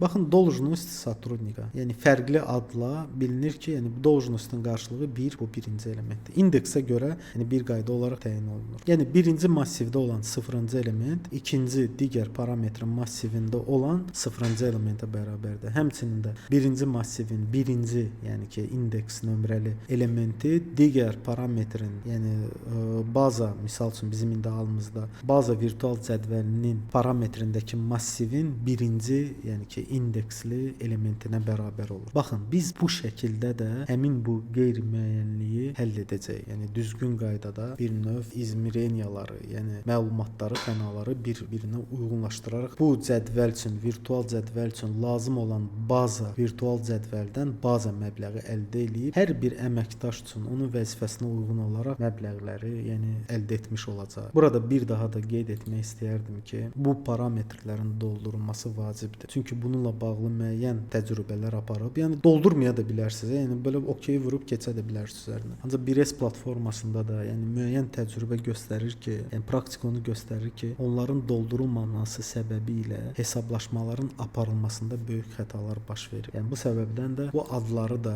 bu bizim hesablaşma registrimizin izmireniyalarının adlarını, yəni baxın bu adları massiv olaraq biz parametr olaraq bazı hesablaşma məbləğini əldə etmək üçün yenə doldurmalıyıq. Yəni bu iki parametri. İndi bizim halımızda işimizi rahatlaşdıran nədir? Bəxtimiz onda getirib ki, hər iki registrimizdə izmireniyaların adları eyni olduğundan biz bu parametrləri doldurmaq üçün bir massivdən istifadə edə bilərik. Yəni bu massivdə də eyni adlardır, digər massivdə də eyni adlardır. Yəni bir massivi həm bu parametr üçün də göstərə bilərik, həm bu parametr üçün də. Çünki adları eynidir rekvizitlərimizin. Ancaq qeyd etdiyim kimi, yəni gələcəkdə bizim registrlərimiz, hesablaşma registrlərimizin çoxalarsa, biz bu səbəbdən orada hərəsi üçün ayrıca massiv də yarada bilərik. Həm əsas registrimiz üçün, həm də ona baza olan bu əsas hesablaşma registrləri üçün. Yəni qeyd etdiyimiz kimi, ümumi halda indi bizim halımızda bir massivlə kifayətlənəcək. Ancaq gələcəkdə hətta eyni təkrar belə olsa, iş bazalarında qeyd etməliyəm ki, praktikada bunu iki ayrı massiv olmalıdır. Yəni ki, hər ikisi üçün yaratmaq lazımdır. Gəlin indi keçək bu iki parametri ifadə etməyə. Elə adlarını da götürərək, baxın bu şəkildə qoyarıq.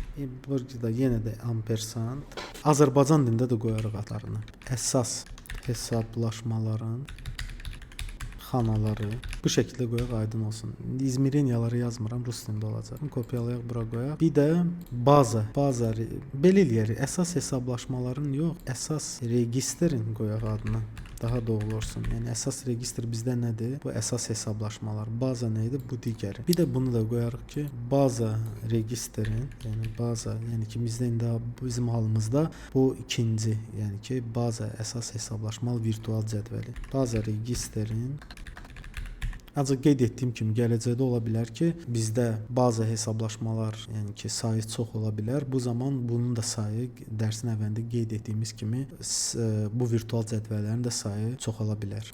Bunları da təyin etmiş olduq bu şəkildə. Beləliklə biz indi hal-hazırda baza məbləğin əldə olunması üçün virtual cədvəlin parametrlərini doldurmuş olduq. İndi OK düyməsini rahat şəkildə basırıq və indi də sorğumuzu, yəni ki, sazlamaya davam edirik. İndi gəlin keçək cədvəllərimizin, yəni ki, bizdə fiziki və virtual cədvəllərin biz nə etməliyik? Artıq bu haqqda da dərslərimiz olub. Keçib Swiss onlar arasındakı qarşılıqlı əlaqəni qurmalıyıq. Yəni onları bir-birinə birləşdirməliyik. Bunun üçün bir üstəgəl Dabavit düyməsini sırıq. Buradan bizdə əsas hesablaşmalar qeyd etdiyimiz kimi universal olaraq bütün sorğularımızı, hesablaşma registrinə olan sorğularımızı, yəni əsas fiziki cədvəli sol tərəfdə seçirik və sağ tərəfdə də əsas hesablaşmaları. Və bunu da baxın bu işarəni də qoymağı unutmuruq. Şərtimiz də nədir bizim? Bunların birləşməyi nəyə görə birləşdilər? Artıq keçən dərsimizdən də öyrənmişik. Sətrin nömrəsinə görə. Hər iki registrin sətrin nömrəsinə uyğun olaraq bunları təyin edirik. Və indi rahat şəkildə keçib cədvəl hissədən nəticəmizi, baxın bu nəticə bazanı bura əlavə edə bilərik. Virtual cədvəldən bizim indi bu sazlamalarımız ilə inşallah proqram kodu vasitəsilə bu məbləğləri, yəni bazadan götürmüş olacaq. İndi burada bir hal var. Yəni bizdə indi ola bilər, yəni bu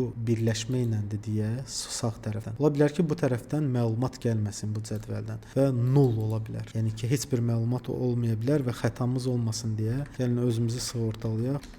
Yes null. Artıq bu haqqda da danışmışıq. Yes null.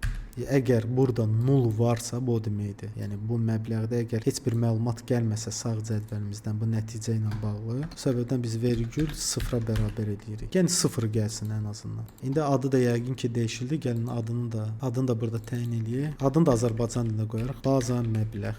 Bu bizim baza məbləğimiz olacaq. Hansı ki, baxın bu 1S. İndi biz burada baza məbləğ yazıb hesablayırıq, deyirik ki, asandı gəlir. Halbuki burada elə bir mexanizm vardır ki, əgər sizdə bu 1S platformasının bu mexanizmi olmasaydı, sizdə indi biz bir nümunədən gedirik. O qədər hesablaşma növləri ola bilərdi ki, hardan ki siz bazanı götürərsiniz. Bunu nə Excel-də, nə kalkulyatorla hesablaya bilməzsiniz. 1S platforması bunu bizə indi bu sazlamaları edəcək. Bu məbləği 10 dənə də, 15 dənə də fərqli hesablaşma növləri olsa, asılı bazı hesablaşma nömrələrindən lazım olan məbləği bizə verəcəkdir. Yəni bu məlumatı biz əldə edə biləcəyik çox rahat şəkildə. Gəlin burada porядок yoxlayaq. Artıq bunu qoymuşduq.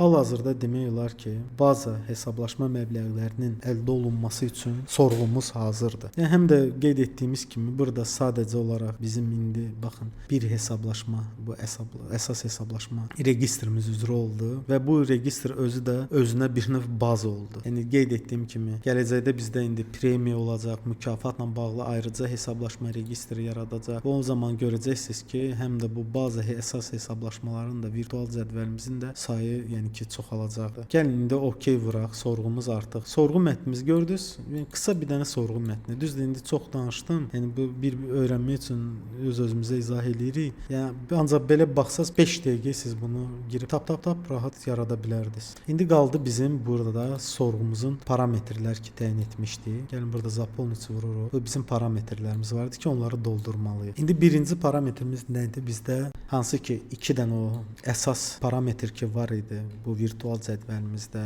o xanaların adları ilə bağlı hansı ki massiv olacaqdı. Sorğu konsolu bizə indi massivi imkan vermir, ancaq список значений obyektindən istifadə edərək yarada bilərik.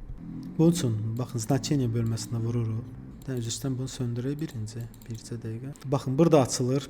Buradan список значений, yəni siyahı. Bir adları indi bura əlavə eləyəcəyik. Vururuq bura. Gəlin indi konfiguratorda baxaq. Bizim izmireniямızın adı nədir? Əməkdaş götürürük. Birinci adı əməkdaşdır. Üzr istəyirəm, buradan tipini seçmədim. Əməkdaş. Və digəri də nədir bizdə? İkincisi vəzifə. Və qeyd etdiyim kimi bizdə eyni olduqlarına görə də bizə bir dənə eyni siyahı kifayət eləyəcək. Yəni 2 dənə massiv yaratmaq və yaxud da список значений yaratma ehtiyac yoxdur. Straka vəzifə. Okay. Eyni şəkildə də, yəni qeyd etdiyim kimi bu iki ad eyni olduğuna görə eynisində bunun üçün yaradırıq. Yəni üzr istəyirəm, bax əsas bunların yerlərini bir dənə dəyişim.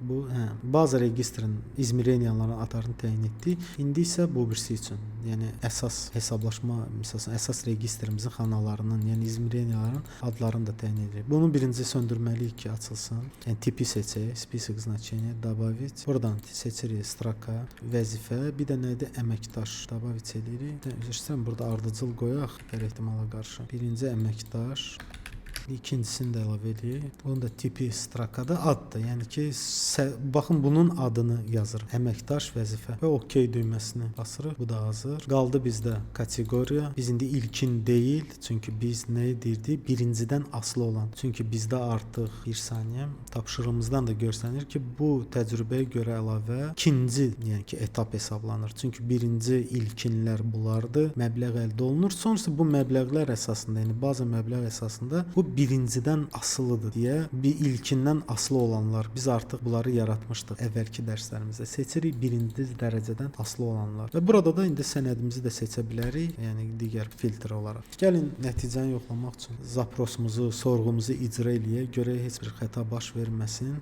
Və gördüyünüz kimi bizim 913 manat 4 qəpik hesablanıb. Gəlin baxaq, hətta bu biz kim üçün ümumi hesablandı? Bircə dəqiqə. Gəlin hətta sənədimizi də açaq. İndi bir saniyə.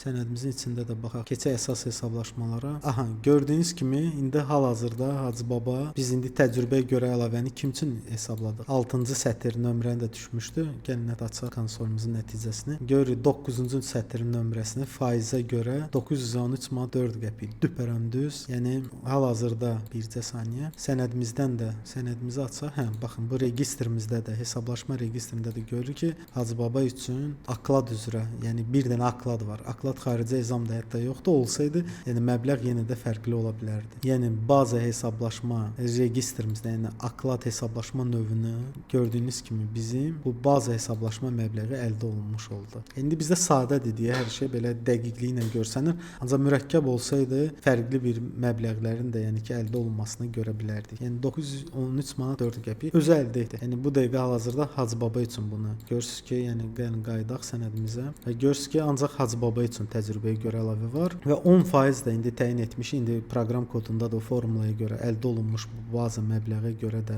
biz hesablamamızı aparacağıq. Yəni bu 913 manata görə. Yəni indi sadədir deyə belə asandır görsənir. Ancaq bu getdi mürəkkəb bir mexanizmanı icra eləyib məlumatı əldə etmiş oldu. Yəni gördüyünüz kimi heç bir çətin bir şey olmadı. Konsolda indi biz bu sorğu mətni ilə də nəticəmizi əldə etmiş olduq. 9-cu sətr üzrə faizə görə 913 manat. Artıq baxın burada bizdən tələb olunan stavka məlumdur. Yəni gəlin baxaq, sənədimizi açaq. 10% təcrübəyə görə əlavə. Nə lazım idi bizə indi orada? Baza məbləğ. Baza məbləğ də artıq 913 manat. İndi gəlin konsolu açaq. Bu da bizə baza sorğu bizə verdi. İndi 10% bura qoyuruq. 913 manatı bura vururuq. Faizimizi təcrübəyə görə əlavə Hacı Baba üçün hesablanacaq. Çox asan və sadə. Yəni düzdür, mürəkkəb mexanizmadır. Artıq yavaş-yavaş bunları indi eticə özünüz də görəcəksiniz ki, biz əmək haqqı ümumiyyətlə BIRES platformasında o funksional necə tərtib olunur. Yəni mürəkkəb mexanizmada olsa, özünüz də görürsüz ki, sadə şəkildə, yəni əslində bütün bu etdiklərimiz 5 dəqiqəlik bir şeydir. Prosta məlumat verə-verə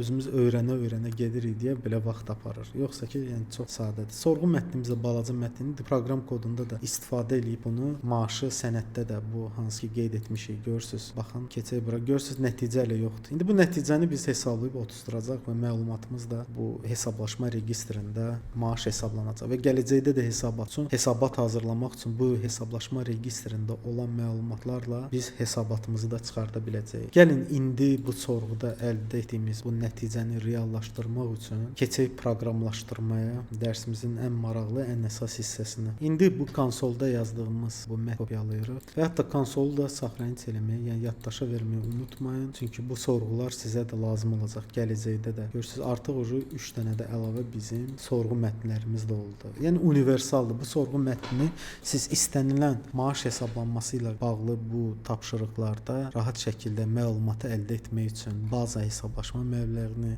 və yaxud da plan iş saatlarını, görürsüz burada plan və fakt üzrə iş saatlarını əldə etmək üçün bu sorğulardan istifadə edə bilərsiniz. Biraz daha da mürəkkəbləşdirə də bilərsiniz. Yəni bu bizim mexanizmi öyrənmək üçün istifadə etdiyimiz, yəni proqram kodlarıdır, sorğu mətnidir. Keçək indi platformaya, konfiquratora və əsas proqramlaşdırma hissəyə başlayaq. Bizim hesablaşma sənədimizin, yəni açırıq dokumenti və расчёт зарплаты. Bizim bütün hesablaşmalarımız bu sənədlə bağlıdır və keçirik onun modul obyektinə. Açırıq burada sağ düyməni vururuq. Artıq bu modul obyekt nədir?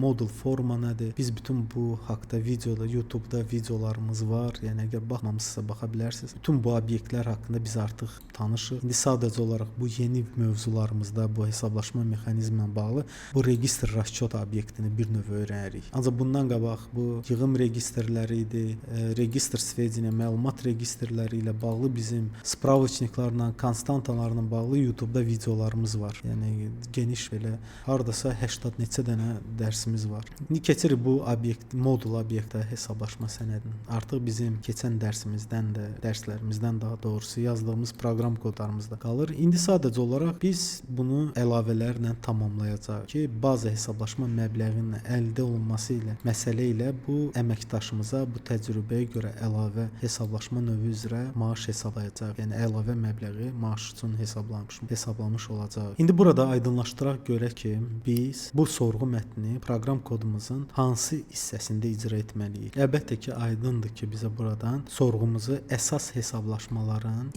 baxın bu ilkin ki, bundan qabaqki dərsimizdə biz əldə etmişdik. Bu nəticənin əldə olunmasından sonra icra etməliyik. Yəni ki, əvvəlcədən bunlar hesablanmalıdır və sonra da biz artıq hesablanmış məbləğlərdən, yəni ilkinlər qurtardıqdan sonra, yəni bu iki, indi bizdə hansı idi? Görürdük ki, aklad və aklad xarici hesab. Bu hansı kateqoriya idi? İlkin idi. Yəni ki, bunlar ancaq perioddan, vaxtdan asılı idilər və özləri baza idi. Yəni heç bir digər hesablaşma növlərindən asılı deyillər. Birinci növbədə bunlar hesablanıb qurtardıqdan sonra bizim bu indi əldə etdiyimiz sorğu mətni onlardan sonra icra olunub məlumatlar artıq oradan götürülməlidir. İndi biz burada da həmin bu ilkin kateqoriyanı hesablamaq üçün yaratdığımız bu sorğu, yəni obyektindən də rahat şəkildə burada istifadə edə bilərik. Sadəcə olaraq həmin sorğu obyekti üçün yeni mətnimizi əlavə edəcəyik. Bu bundan qabaqki dərsimizdə hazırladığımız sorğu mətni idi. İndi yeni sorğumuzu da bu sorğu obyektinə bir növ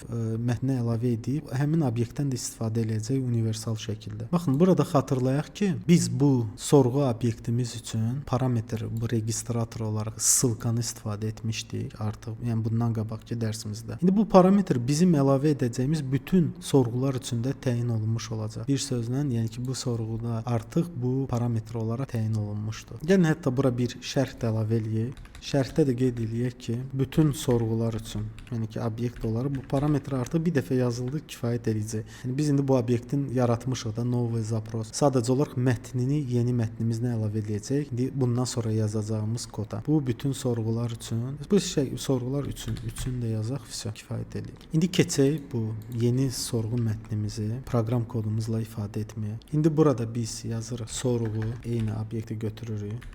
Hətta ipucu olaraq da görürsünüz artıq element olaraq, yəni dəyişən olaraq da var. Nöqtə text bərabərdir, dırnaq açırıq. Aşağıdan da gəlin, indi konstruktordan rahat şəkildə istifadə edərik. Bunu necə edirik, onu artıq onun haqqında da danışmışıq. Sadəcə olaraq sağ düyməni sıxırıq, konstruktor zaprosa və qəbul edirik. Və buradan zapros bölməsindən götürdüyümüz həmin bu sorğu mətnini kopyalayaraq getiririk. Burada bunu açırıq ilk əvvəl, qoyuruq bura yerləşdirib və bunu düyməni sıxırıq, yaddaşa veririk və sorğu mətnimiz oturmuş oldu. Gördünüz, heç bir şey. İstifadəçi tərəfdə konstruktorda hazırladıq. İndi koda rahat gətirib onu atırıq. Sonra OK düyməsinə basa bilərsiniz. Burada bir dənə 2 dəfə təkrar oldu. Bunu qaytaraq elə bu şəkildə qoyaq. Ya da belə də eləyə bilərik. Aşağıdan da vura bilərik. Bu şəkildə də ola bilər. Keçirik indi bizim bu parametrlərin sazlanmasına və sorğunun da mətnini bağlamağı unutmuruq sonda. Sorğumuzda indi olan bu registrator parametri ki var. Onun üçün artıq qeyd etdiyimiz kimi bu təyin olunub bu obyektimiz. Görürsüz necə universaldır. Bir dənə obyektlə biz nə qədər məlumatları, yəni standart olaraq belə səliqəli şəkildə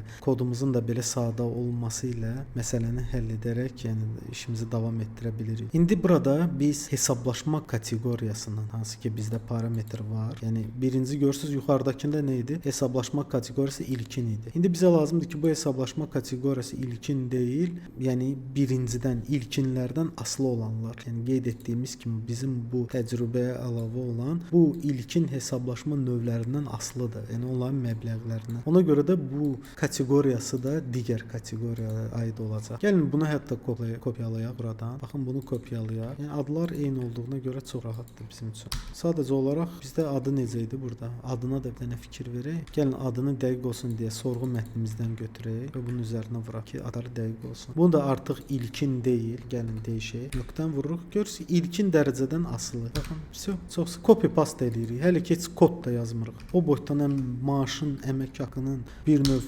təcrübəyə görə əlavəsini hesablamaq üçün bir dənə sorğu, hələ ki güclü bir kod yazmadıq. Yəni maksimal dərəcədə çalışırıq ki, yəni sadəliyini görək ki, yəni burada çətin bir şey yoxdur. Biz hətta bundan qabaqki mövzumuz adama orada daha çox kod yazırdıq, nəinki bu maaşın hesablanmasını. Satış sənədini işləmək üçün bu maaş sənədinin məbləğlərini, maaşı hesablamaq üçün lazım olandan daha çox kod yazırdıq. Yəni adam belə baxır, çətin, o qədər hər dərsin davam etmə, yəni öyrəndiyimiz mövzu nə qədər uzun belə olsa, ancaq görür ki, nəticədə çox sadə bir şeylərdir. İndi növbəti bizim parametrimiz, yəni hansı ki, izmireniyaların bundan qabaq qeyd etdiyimiz kimi adları üçün massiv yaratmalıyıq. Bu massivdə də həmin registrimizin izmireniyalarının adlarını saxlayacaq. Bu registrlər əsas və baza registrlərimizin rekvizitlərinin izmireniyalarından, yəni baxın hətta açım, bu xanaların adları olacaq. Bizim halımızda, yəni qeyd etdiyim kimi, bir dənə hesablaşma baza, əsas hesablaşma registrimiz olduğundan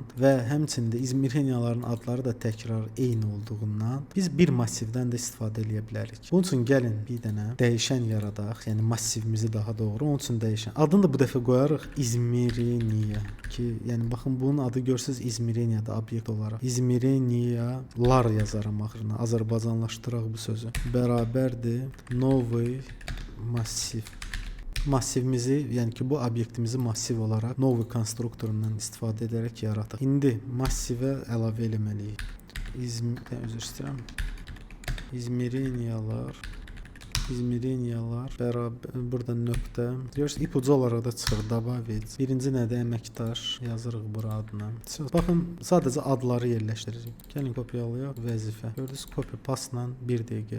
Bu da bununla da biz həmin bu. Gəlin hətta açaq, göstərdim sizə yenə də konstruktor vasitəsilə. Baxın, bu iki xanamız üçün, yəni bu parametr üçün biz bir növ massivi yaradıq. İndi yenə də biz götürürük bunu. Ustanovit metodundan, yəni ustanovit parametr. Baxın, görürsüz, copy paste. İndi hansıdır? Birinci növbədə biz götürürük əsas registrlərin xanaları. Üzr istəyirəm.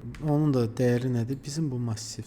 İndi gəlin hətta bunu kopyalayaq. Eyni kopya ilə baza registrin. Baxın, bu həmin bu parametrlərin bir növ biz həmin proqram kodu ilə bu parametrləri təyin etdik massivlə. Yəni dərsdən əvvəl qeyd etdiyimiz. Yəni bunu nəyə görə eyni massiv istifadə elədik? Çünki burada da əməkdaşdır. Yəni ikisində də eynidir. Həm bazada, həm də fiziki cədvəldə, baza hesablaşma registrinin virtual cədvəlində də, həm də fiziki cədvəldə də bu izmireniya adları eyni olduğundan. Hətta gəlin baxa da bilərsiniz. Baxın, burada adları necədir? Əməkdaş vəzifə. Baxın, əməkdaş vəzifə. Hər iki cədvəldə adları eyni olduğundan rahat şəkildə biz bir massivdən istifadə edirik. İndi isə bizə sadəcə olaraq bu sorğunun nəticəsini, yəni proqram kodu ilə proqramlaşdırılaraq əldə etməyə qalır. İndi alacağımız nəticəni də ümumi modulda, hansı ki bundan qabaq option modulda yazdığımız prosedurda hesablaşmanı aparmaq üçün göndərəcəyik.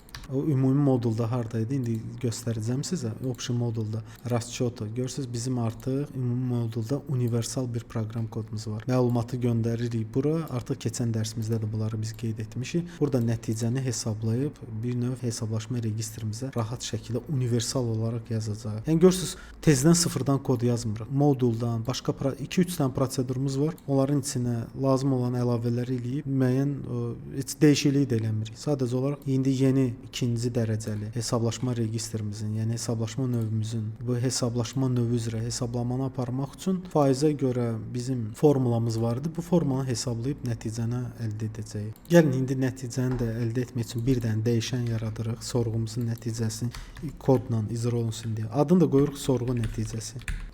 Üzr istəyirəm. sorğu nəticəsi bərabərdir. Bizim bu sorğumuz nöqtə WPL-net. Görürsünüz, bir dənə də nöqtə vuracağam. Özü ipucu olaraq çıxır. WPL bağlayır. Bu bizim sorğu bu sorğunun nəticəsi baxın bu dəyişənimizin içərisində artıq olacaq. Bizə lazım olan məlumatla bərabər. İndi isə bizim bu əldə etdiyimiz bu nəticəni biz qeyd etdiyimiz kimi ümumi moduldakı o option modulda yazdığımız prosedura göndərəcəyik. Baxın bura və orada da hesablaşmanı aparacaq. Bunun üçün də həmin moduldakı proseduramıza, daha doğrusu burada müraciət edirik. Həmin prosedura da 2 dənə parametr göndərəcək. Birinci parametr bu bizim nabor zapis, yəni registrimizin bir növ obyektin özü. Baxın bu əsas hesablaşmalar, bu bizim dvijeniyamız, sənədimiz ki, hansı registr edir, onu məlumat olaraq göndərəcək ki, onun içərisində də bizim məlumatımız yazılmalıdır. Baxın bu əsas hesablaşmalar, baxın bu obyekti göndərəcək o ümumi modulumuza. İkincisi də bu sorğumuzun yəni nəticəsi olacaq. İndi gəlin çağıraq option moduldakı, yəni ümumi moduldakı prosedurumuza. Ona müraciət eləyək. Onun üçün option modulda necədir? Расчет adı расчетudur, düzdür? Yazırıq расчеты. Baxın ipucu olaraq çıxır. Nöqtə vururam. Görürsüz, рассчитать запись регистра расчета. Hesablaşma registrinin məlumatlarının hesablanması. Vururuq. Bizdən də yazılır. Nə istəyir? Nabor zapis. Gəlin götürək. İndi bu əsas hesablaşmalar. Görürsüz, bundan qabaq da hətta o göndərmişdi. Eyni şeyi təkrar edirik. Bunu göndəririk. Bir dənə göndərik. Bizim bu sorğu nəticəmiz. Baxın bu. Bu da gedib orada hesablayacaq. İndi orada da girib yüngülvari dəyişikliyi edəcək nəticəni əldə etmək üçün. İndi də bu ümumi moduldakı prosedurumuza lazım olan işləri gördükdən sonra biz registrimizin məlumatlarını da bazada yaddaşa verməliyik. Qeyd etdiyimiz kimi. Baxın, hətta burada görürsüz, əsas hesablaşmalar göndərdik ümumi modula. İndi necə göndəririk? Bundan qabaqki dərsimizdə də etmişdik. Sonra nə etdik? Zapisat elədik. Gəlin hətta bunu kopyalayaq. Qoyuruq bura. Görürsüz, baxın, iş burada bitəcək. Məsələ də həll olunacaq. Bu məsələnin sonudur. Tən qaldı yüngülvari modulda girib dəyişiklik eləmək. Görürsüz, eyni neçə dərsdə eyni şeyləri eləyirik. Baxın, burada bir məsələni də qeyd edirik. Keçən dərsdə bunun haqqında ətraflı belə danışmışdıq. Burada görürsüz, bizim bu ikinci vacib parametrimiz ki var idi, hansı ki bu hesablaşma registrinin nə xas bir parametr idi. Bunu da istinə olaraq qeyd etməyi unutmuruq. Yəni baxın, bu vergül qoyuruq. Görürsüz, zapis только запись. Baxın bu şəkildə, yəni qoyuruq ki, istina. Qeyd etdiyim kimi, demək olar ki, məsələni bitirdik. Sadəcə olaraq indi kodu bu şəkildə icra eləsək heç nə yəni ki, baş verməyəcək. Çünki biz hal-hazırda yəni bu hesablaşmanı aparmaq üçün formulamızın, yəni bu formulanın alqoritmini hələ ki təyin etməmişik. Yəni ümumi modulda. İndi keçib onu da həll edəcək və məsələ tamamlanacaqdır. İndi keçirik ümumi modulumuza. Hətta baxın bunun üzərinə qoyub, baxın, burada sağ düyməni sıxıb перейти к определению F10 və yaxud da klaviaturada F12 düyməsini. Birbaşa gedəcək bizim bu ümumi modulda, baxın bu obyektimizin modulumuzun içərisinə kod yazılan bir növ. O həmin obyektimizə daxil olacaq. OK vurduq və daxil olduq. Həmin bu prosedurumuzun içinə daxil olduq. Yəni bir növ çağırdıq bu proseduru. Burada artıq biz sizinlə keçən dərslərimizdən şərt operatorlarından görürsüz, если, görürsüz, перечисление способ расчета оклада görə burada şaxələndirmişdik ki, bu şərt operatorları vasitəsilə biz icra olunacaq, yəni hesablanacaq formulaları bir növ təyin etmişdik. Bununla da indi işimizi yəni ki, müəyyən qədər də rahatlaşdırmışdıq. Burada baxın, biz artıq hətta keçən dərsimizdə F tapşırığı da elədik. Yəni mövzudan biraz kənara çıxmamışdıq. Sadəcə olaraq kodumuzu daha belə genişləndirmişik gördüyünüz kimi. Və sadəcə olaraq burada bir dənə də şərt operatorumuzu götürürük, şaxələndiririk bir növ bizim şərtimizi. Bizdə nə idi? Bu, baxaq, hesablaşma üsulumuzun adı faizə görə. Gəlin lap onu kopyalayaq. Gəlirik bura. Görürsüz, qayıb üzrə cərimə. Bunu biz artıq keçən dərsimizdə yazmışdıq. Ancaq baxın, bizdə indi lazımdır nəyə görə hesabın? Faizə görə. Yəni baxın burada görürük ki, dəyərdə faizə görə. Bunu kopyalayırıq, qoyuruq bura. Faizə görədirsə, o zaman indi bizim nəticəmizi, baxın biz burada bir növ kodumuzla nəticəni hesablayacaq. Görürsüz, universal kodumuzdur. Nə qədər bura biz hesablaşma üsulları əlavə etsək, sadəcə olaraq şərt operatorumuzu sadə şəkildə şaxələndirəcək. İndi bizə burada açaq, burada nədir? Nəticəni hesablamaq üçün nə lazımdır? Üzr istəyirəm. Burada görürük ki, stavka, bir də baza məlumat. Stavka da nədir? Bizim sənədimizdə olan məlumat idi. Yəni bu artıq bizim bu hesablaşma registrimizdə, bu nabor zapisdə də artıq bu məlumat var. Götürürük Götürürük onu. Adı da necədir? Gəlin lap açın belə, siz də əyni şəkildə görərsiniz ki, sizə də rahat olsun. Baxın, açırıq rekvizit bölməsini. Görürsüz ölçü. Götürürük, kopyalayırıq. Baxın budur. Bu rekvizit lazım idi. Hardadır? Əsas hesablaşmalar. Bu da bizdə nabor zapisdə, hansı ki onu göndəririk bura. Nöqtə ölçü. Sonra nədir? Girib baxaq da tapşırığımız burada. Baza məbləğ. Baza məbləğ də bizdə sorğunun nəticəsindədir. Onu nə edirik? Vururuq. Baxın, eyni formanı görürük. Formuladır. Yəni ki, indi nəticəni də bizdə gəlin lap sorğuda baxaq. Nəticənin adını necə qoymuşduq? Lap konsoldan götürək. Baza məbləğ. İşte bu baza məbləğ hətta buradan gəlib götürürük. Nöqtə baza məbləğ. Nə edirik sonda da? Tapşırığımızda nədir? 100-ə bölürük. Baxın, heç bir şey yazmadıq. Sadəcə bir dənə şərti kopyala qoyduq və içində də formulamıza uyğun hesablamanı apardıq.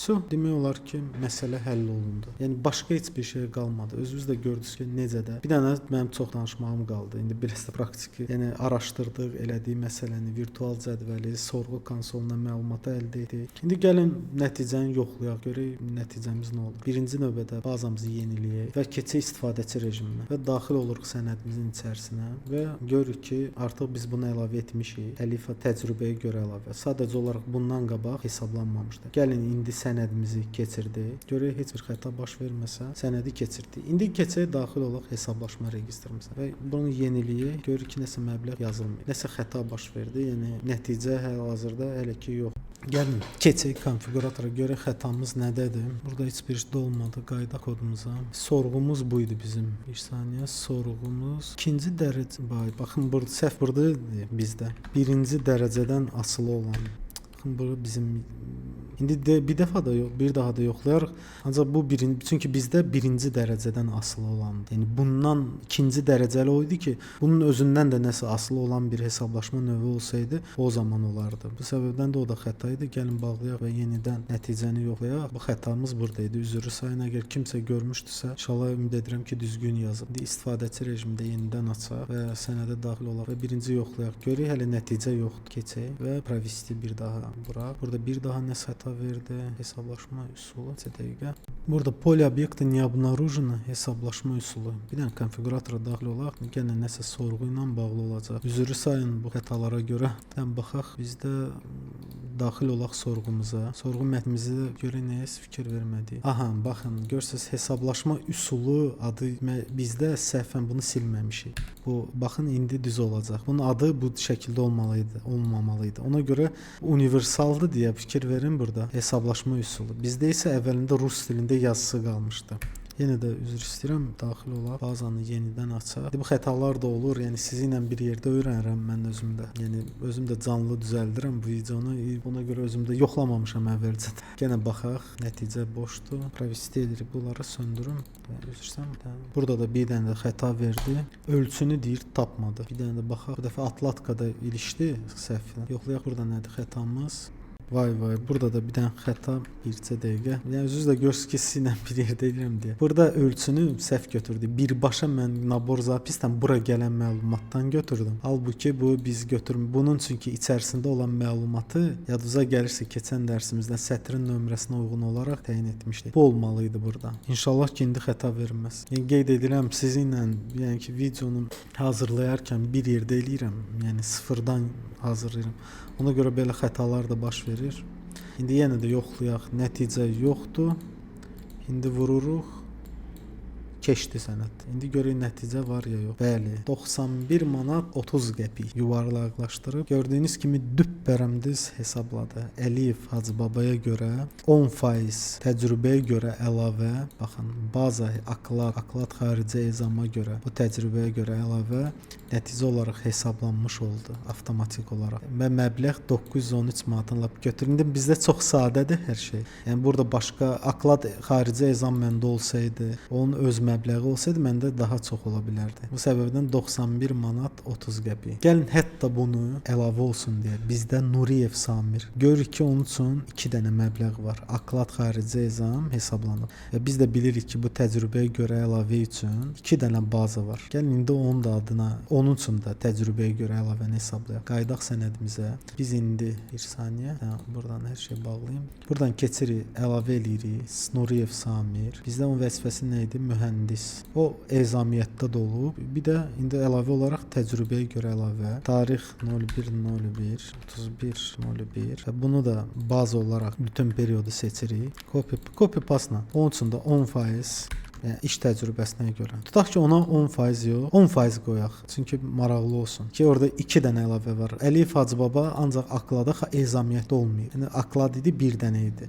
Və təcrübəyə görə əlavə üçünsə 2 dənə baza hesablaşma növü var. Samir ezamiyyətə dolub və onun daha fərqli olacaq. Bəli, gəlin provesti eləyək. Keçdi sənəd, keçək əsas hesablaşmalar. Görürük ki, Samir üçün 217 manat 39 qəpik. Görürsüz, halbuki Aklada görə Samir üçün. Gəlin burada filtr qoyaq, daha rahat olsun.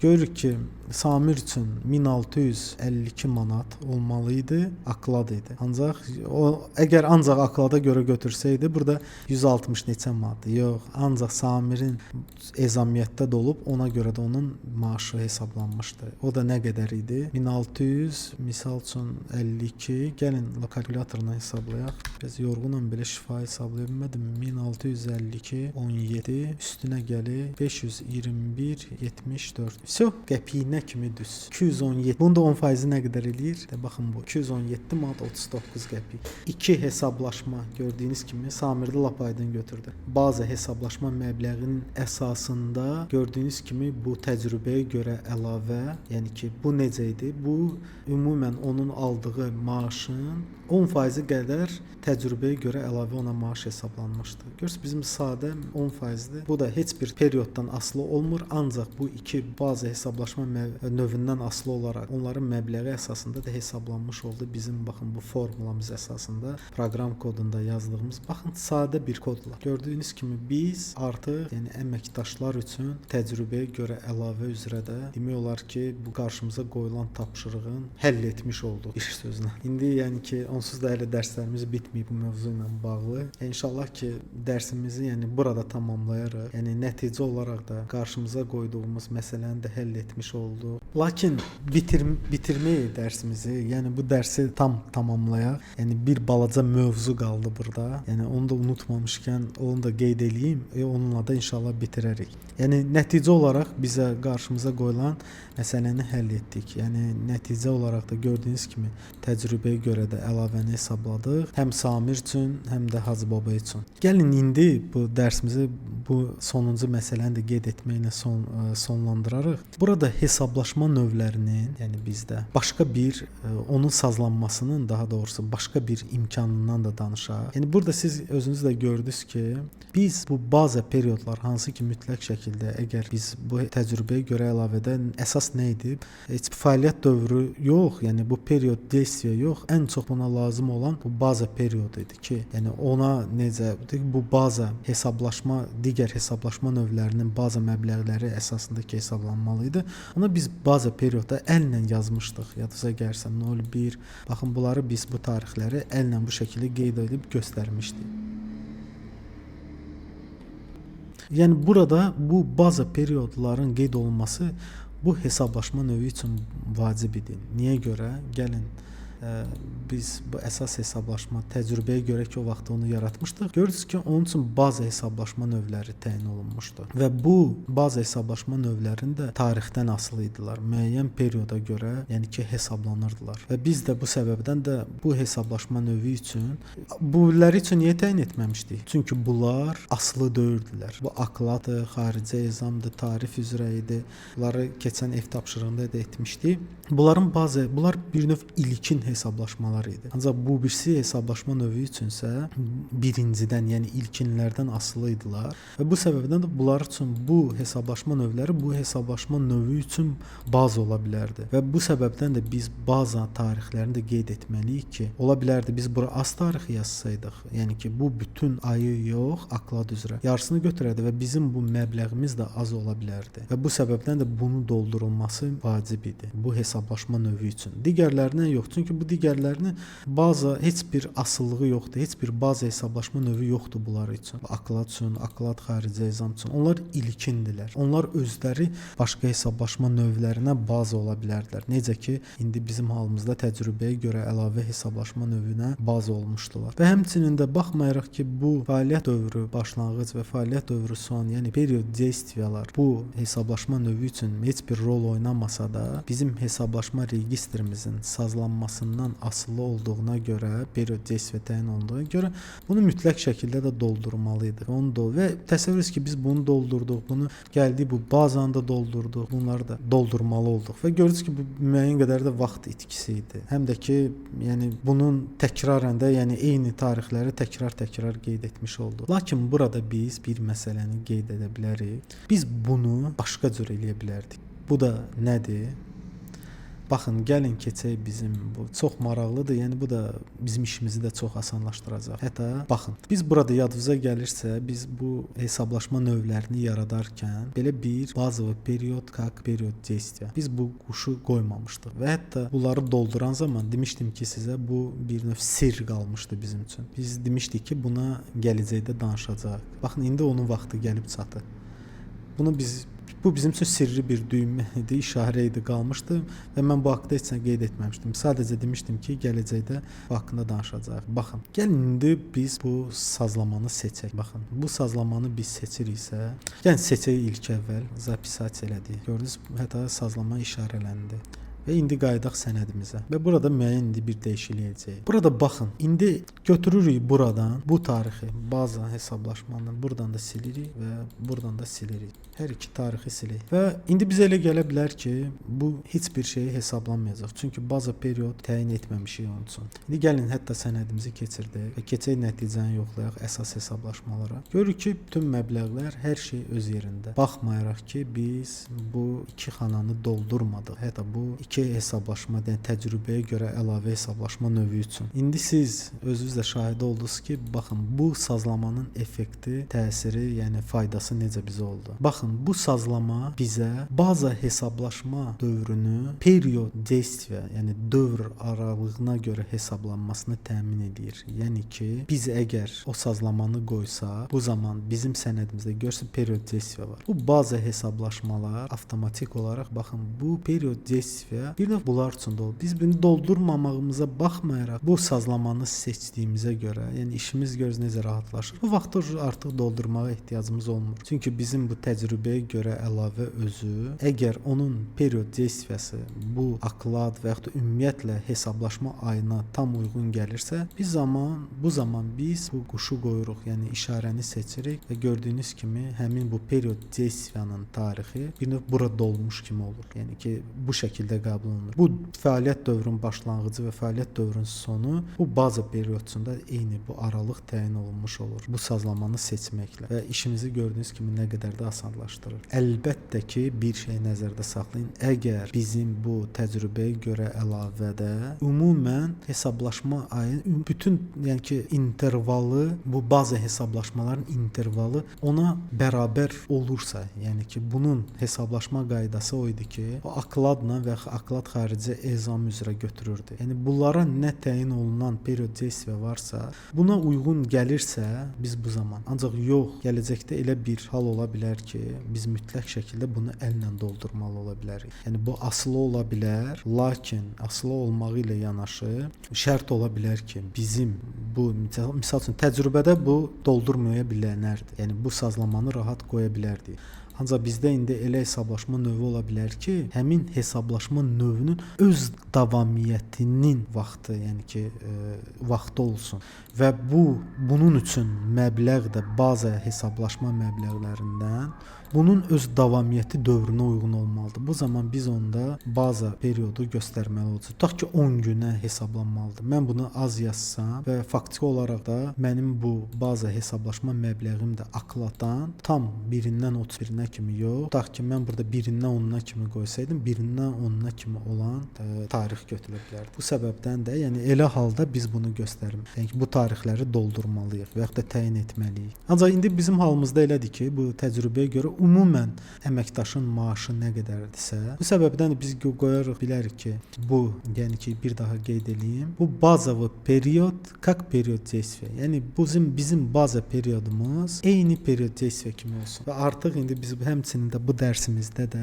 bu sazlamanı da yadınıza gəlirsə qeyd etmişdik. Onun da təyinatını öyrənmiş olduq. Bunu hətta standart, yəni mühasiblər istifadəçi rejimində istənilən plan, vid, расчет obyektlərini açsalar, hesablaşma növlərini açsalar, orada bu standart sazlamanı görə bilərlər. Yəni artıq bu dərsimizdə bunu da öyrənmiş olduq. Beləliklə indi dərsimizin qəti şəkildə sonuna gəlib çatdıq. Biz bu dərsimizdə bizim texniki tapşırığımızda həmçində öyrəndiyimiz mövzuya uyğun olaraq təcrübəyə görə əlavə hesablaşma növünün, yəni əməkdaşlar üçün bu məbləği, əlavə məbləği də hesabladıq. Bu dərsimizdə ən əsası da hesablaşma registrimizin bizə lazım olan məlumatların əldə olunması üçün lazım olan ikinci mexanizmini öyrəndik. Yəni bundan qabaqki dərsimizdən biz faktiki və plan iş saatlarını əldə olunması mexanizmini keçmişdik. Bu dəfə isə biz baza məbləğinin, yəni baza hesablaşma növlərinin, onların məbləğlərini və cəmini əldə etməyi öyrəndik. Bunun üçün sorğu konsolumuzda, yəni gəlin hətta açaq sorğu konsolumuzu da,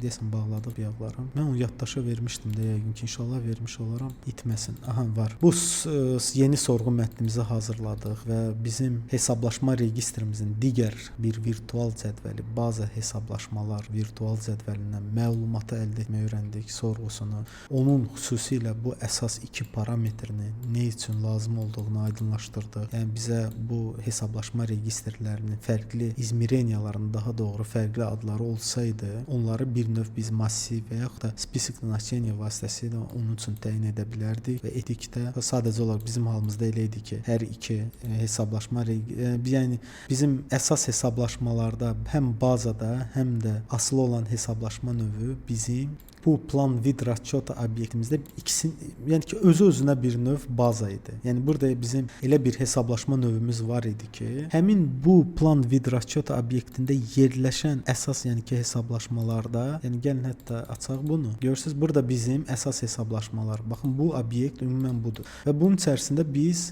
hesablaşma növləri yaratmışdıq. Və burada elə bir hesablaşma növü var idi ki, bunun aid olduğu bu əsas hesablaşmalarda ona baz olan vardı. Yəni aklad yaratmışdıq, aklad xarici ezam. Bu təcrübəyə görə əlavəyə, baxın, baza vid, расчет bu aklad idi, bir də aklada xarici ezam idi. Bu səbəbdən də bizdə bu hesablaşma registrimizdə, yəni gəlin bir daha da açaq, izmireniya adları eynidir deyə biz sadəcə bir dənə massiv yaratmaqla, baxın izmireniya adında, hətta proqram kodu vasitəsilə bu adları əməkdaşdır, bir də vəzifədir. Bu izmireniya massivinə əlavə edib sadəcə olaraq bir izmireniya. Ancaq ən əsaslı odur ki, bunu bilin ki, yəni real bir işlərdə həmişə çalışın hər parametr üçün, yəni əsas registrin, yəni ki, izmireniyaların adları üçün, həm də baza izmireniya adları üçün fərqli massivlər yaradasınız. Yəni ki, baxın bu bizim bir daha açıram, bu parametrimiz üçün, parametrlərimiz üçün. Həm bunun üçün ayrıca massiv. İndi biz dərs üçün asan da olsun deyə eyni rekvizitlərin adları, izmireniyanın adları eynidir deyə bir massivə əlavə elədiyimiz xana adları ilə, sahə adları ilə kifayətlənmiş olduq. Və beləliklə də sonda da iki əməkdaşımız üçün, Əlif Hacıbaba üçün də, bir də Samir Nuriyev üçün də biz bu təcrübəyə görə əlavə məbləğini də hesabladıq 10% və nəticə olaraq da gördüyünüz kimi 91 manat Əlif Hacıbaba üçün, onun bir dənə aklad ezamiyyətdə olmuyor. Ancaq Samirdə daha maraqlı oldu. Samir Nuriyev həm aklad maaşı var idi 1652 manat. Görürsüz, tam deyil, 2000 idi əslində. Onun aklada görə maaş ona 2000 təyin olub. 1652 manat niyə hesablandı? Çünki ondan çıxarış edən digər bir hesablaşma növü var idi ki, yəni o tam işləmədi bu ayı. Yəni ki, onun iş müddəti, baxın, görürsüz, birindən, misal üçün birindən 31-nə kimi olan işindən 10-dan 15-nə kimi o tam iş yerində olmuyor. Ezamiyyətdə olur. Və onun üçün də ayrıca bu ezamiyyətin də fərqi bu akladdan nə idi? Bunun xaricdə ezamiyyətdə olan zaman işçiyə daha yüksək maaşla 3000 manatla hesablanırdı. O 5 günü ezamiyyətdə olub və ona ayrıca bu hesablanır bu şəkildə. Və bu iki hesablaşma, baza hesablaşma növlərinin cəminin ümumiyyətlə gördüyünüz kimi məbləğini götürdü 217 manat. Beləliklə dərsimizi inşallah bitirdik. Həmişə olduğu kimi sizdən hər bir videonun sonunda qeyd etdiyim kimi bu videonu bəyənməyi, kanala abunə olmağı və videonun şərh bölməsində öz fikir, rəylərinizi və suallarınızı bildirməyinizi istərdim. Və bir daha bir şey də deyim ki, burada, yəni bu dərsdə bütün qeyd etdiyim materialları videonun altında, yəni qeyd eləyəcəm, yəni paylaşacağam. Siz də yükləyə bilərsiniz. Həm bazanın son halını, həm də sorğu konsolunu, yəni orada qeyd edilən bu sorğu konsolunun mətnlərini hamısını paylaşacağam sizin üçün. İnşallah videonun sonunda, videonun alt hissəsində yükləyib siz də eyni paralel olaraq istifadə edə bilərsiniz. Sağ olun, uğurlar.